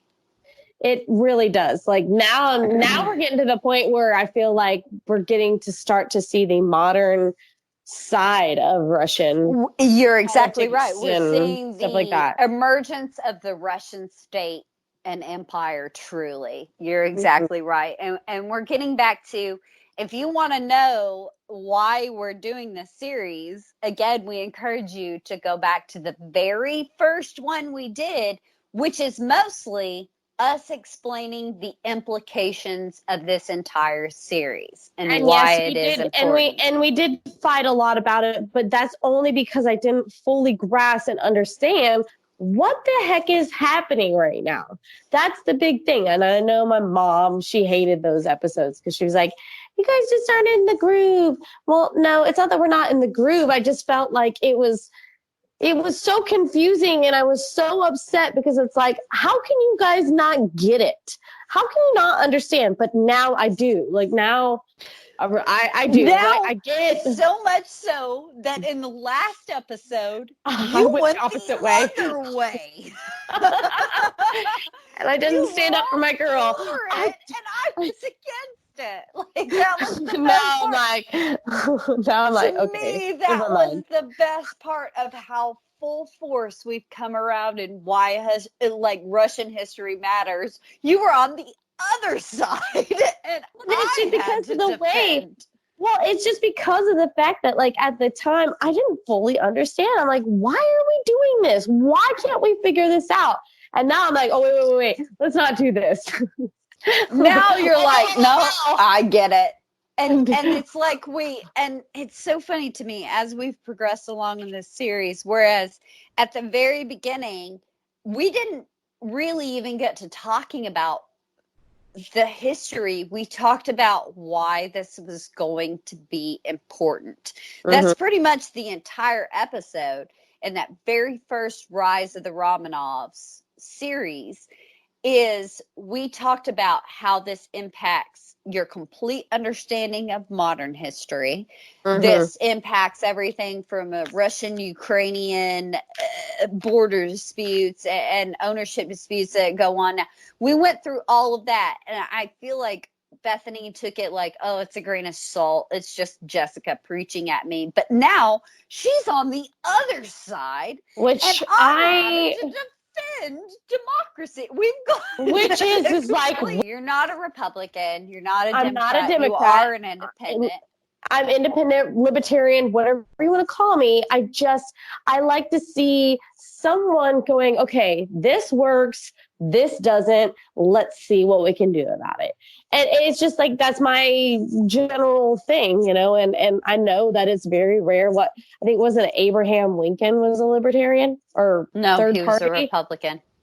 Oh, who was the president that got office from being a third Theodore party? Roosevelt. There we go. As the third party, you did not gain office though in that position Because he was a third Actually, party. he might have. I don't know. I think he might have. What? Jessica doesn't know? Well, I Right think now. we both know American history tain't my strong suit. Yeah, taint. I know. But it's okay. It's okay. It's just one of those Actually, things he where- might have won in the Bull Moose party. No, I think he split the vote. Whatever. He split the vote. Anyway. It doesn't matter, but keep making your point. Anyway, what I'm trying to get at is like, I usually am not one to pick sides. I'm really not. And to find myself literally on both sides, like I literally jump from right to left or left to right, however you want to see it. And it was kind of weird, but like, because you did all that background and that history for me, I was able to state, okay, hold up, wait a minute. I get it now. Like I do. I understand to a point. Doesn't mean I actually agree, but I do get it to a certain point is all.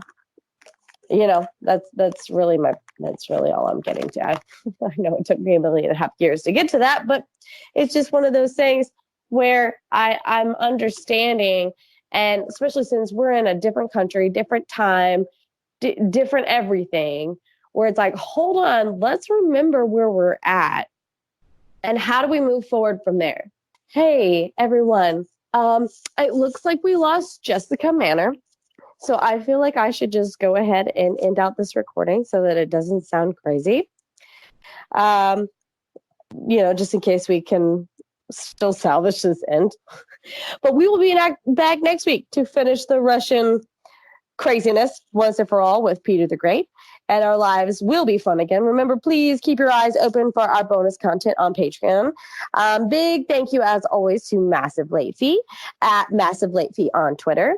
We do not, and I repeat, do not exist without them. So thank you to our wonderful network, Big Heads Media, with bigheadsmedia.com, at Big Heads Media on Twitter.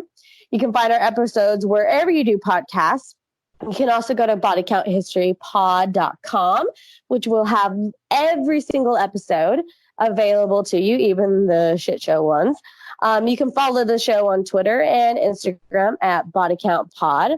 You can follow Jessica on Twitter and Instagram at Jessica B. Manor. And you can find me on Twitter at Bethany Skelton 5, and you can find me on Instagram at Bethany RN24. So I don't know what happened, but I'm gonna go ahead and finish it out. I can't believe I'm doing this by myself, but so apparently this does it for us. So we love you guys, and you guys are awesome. But bye.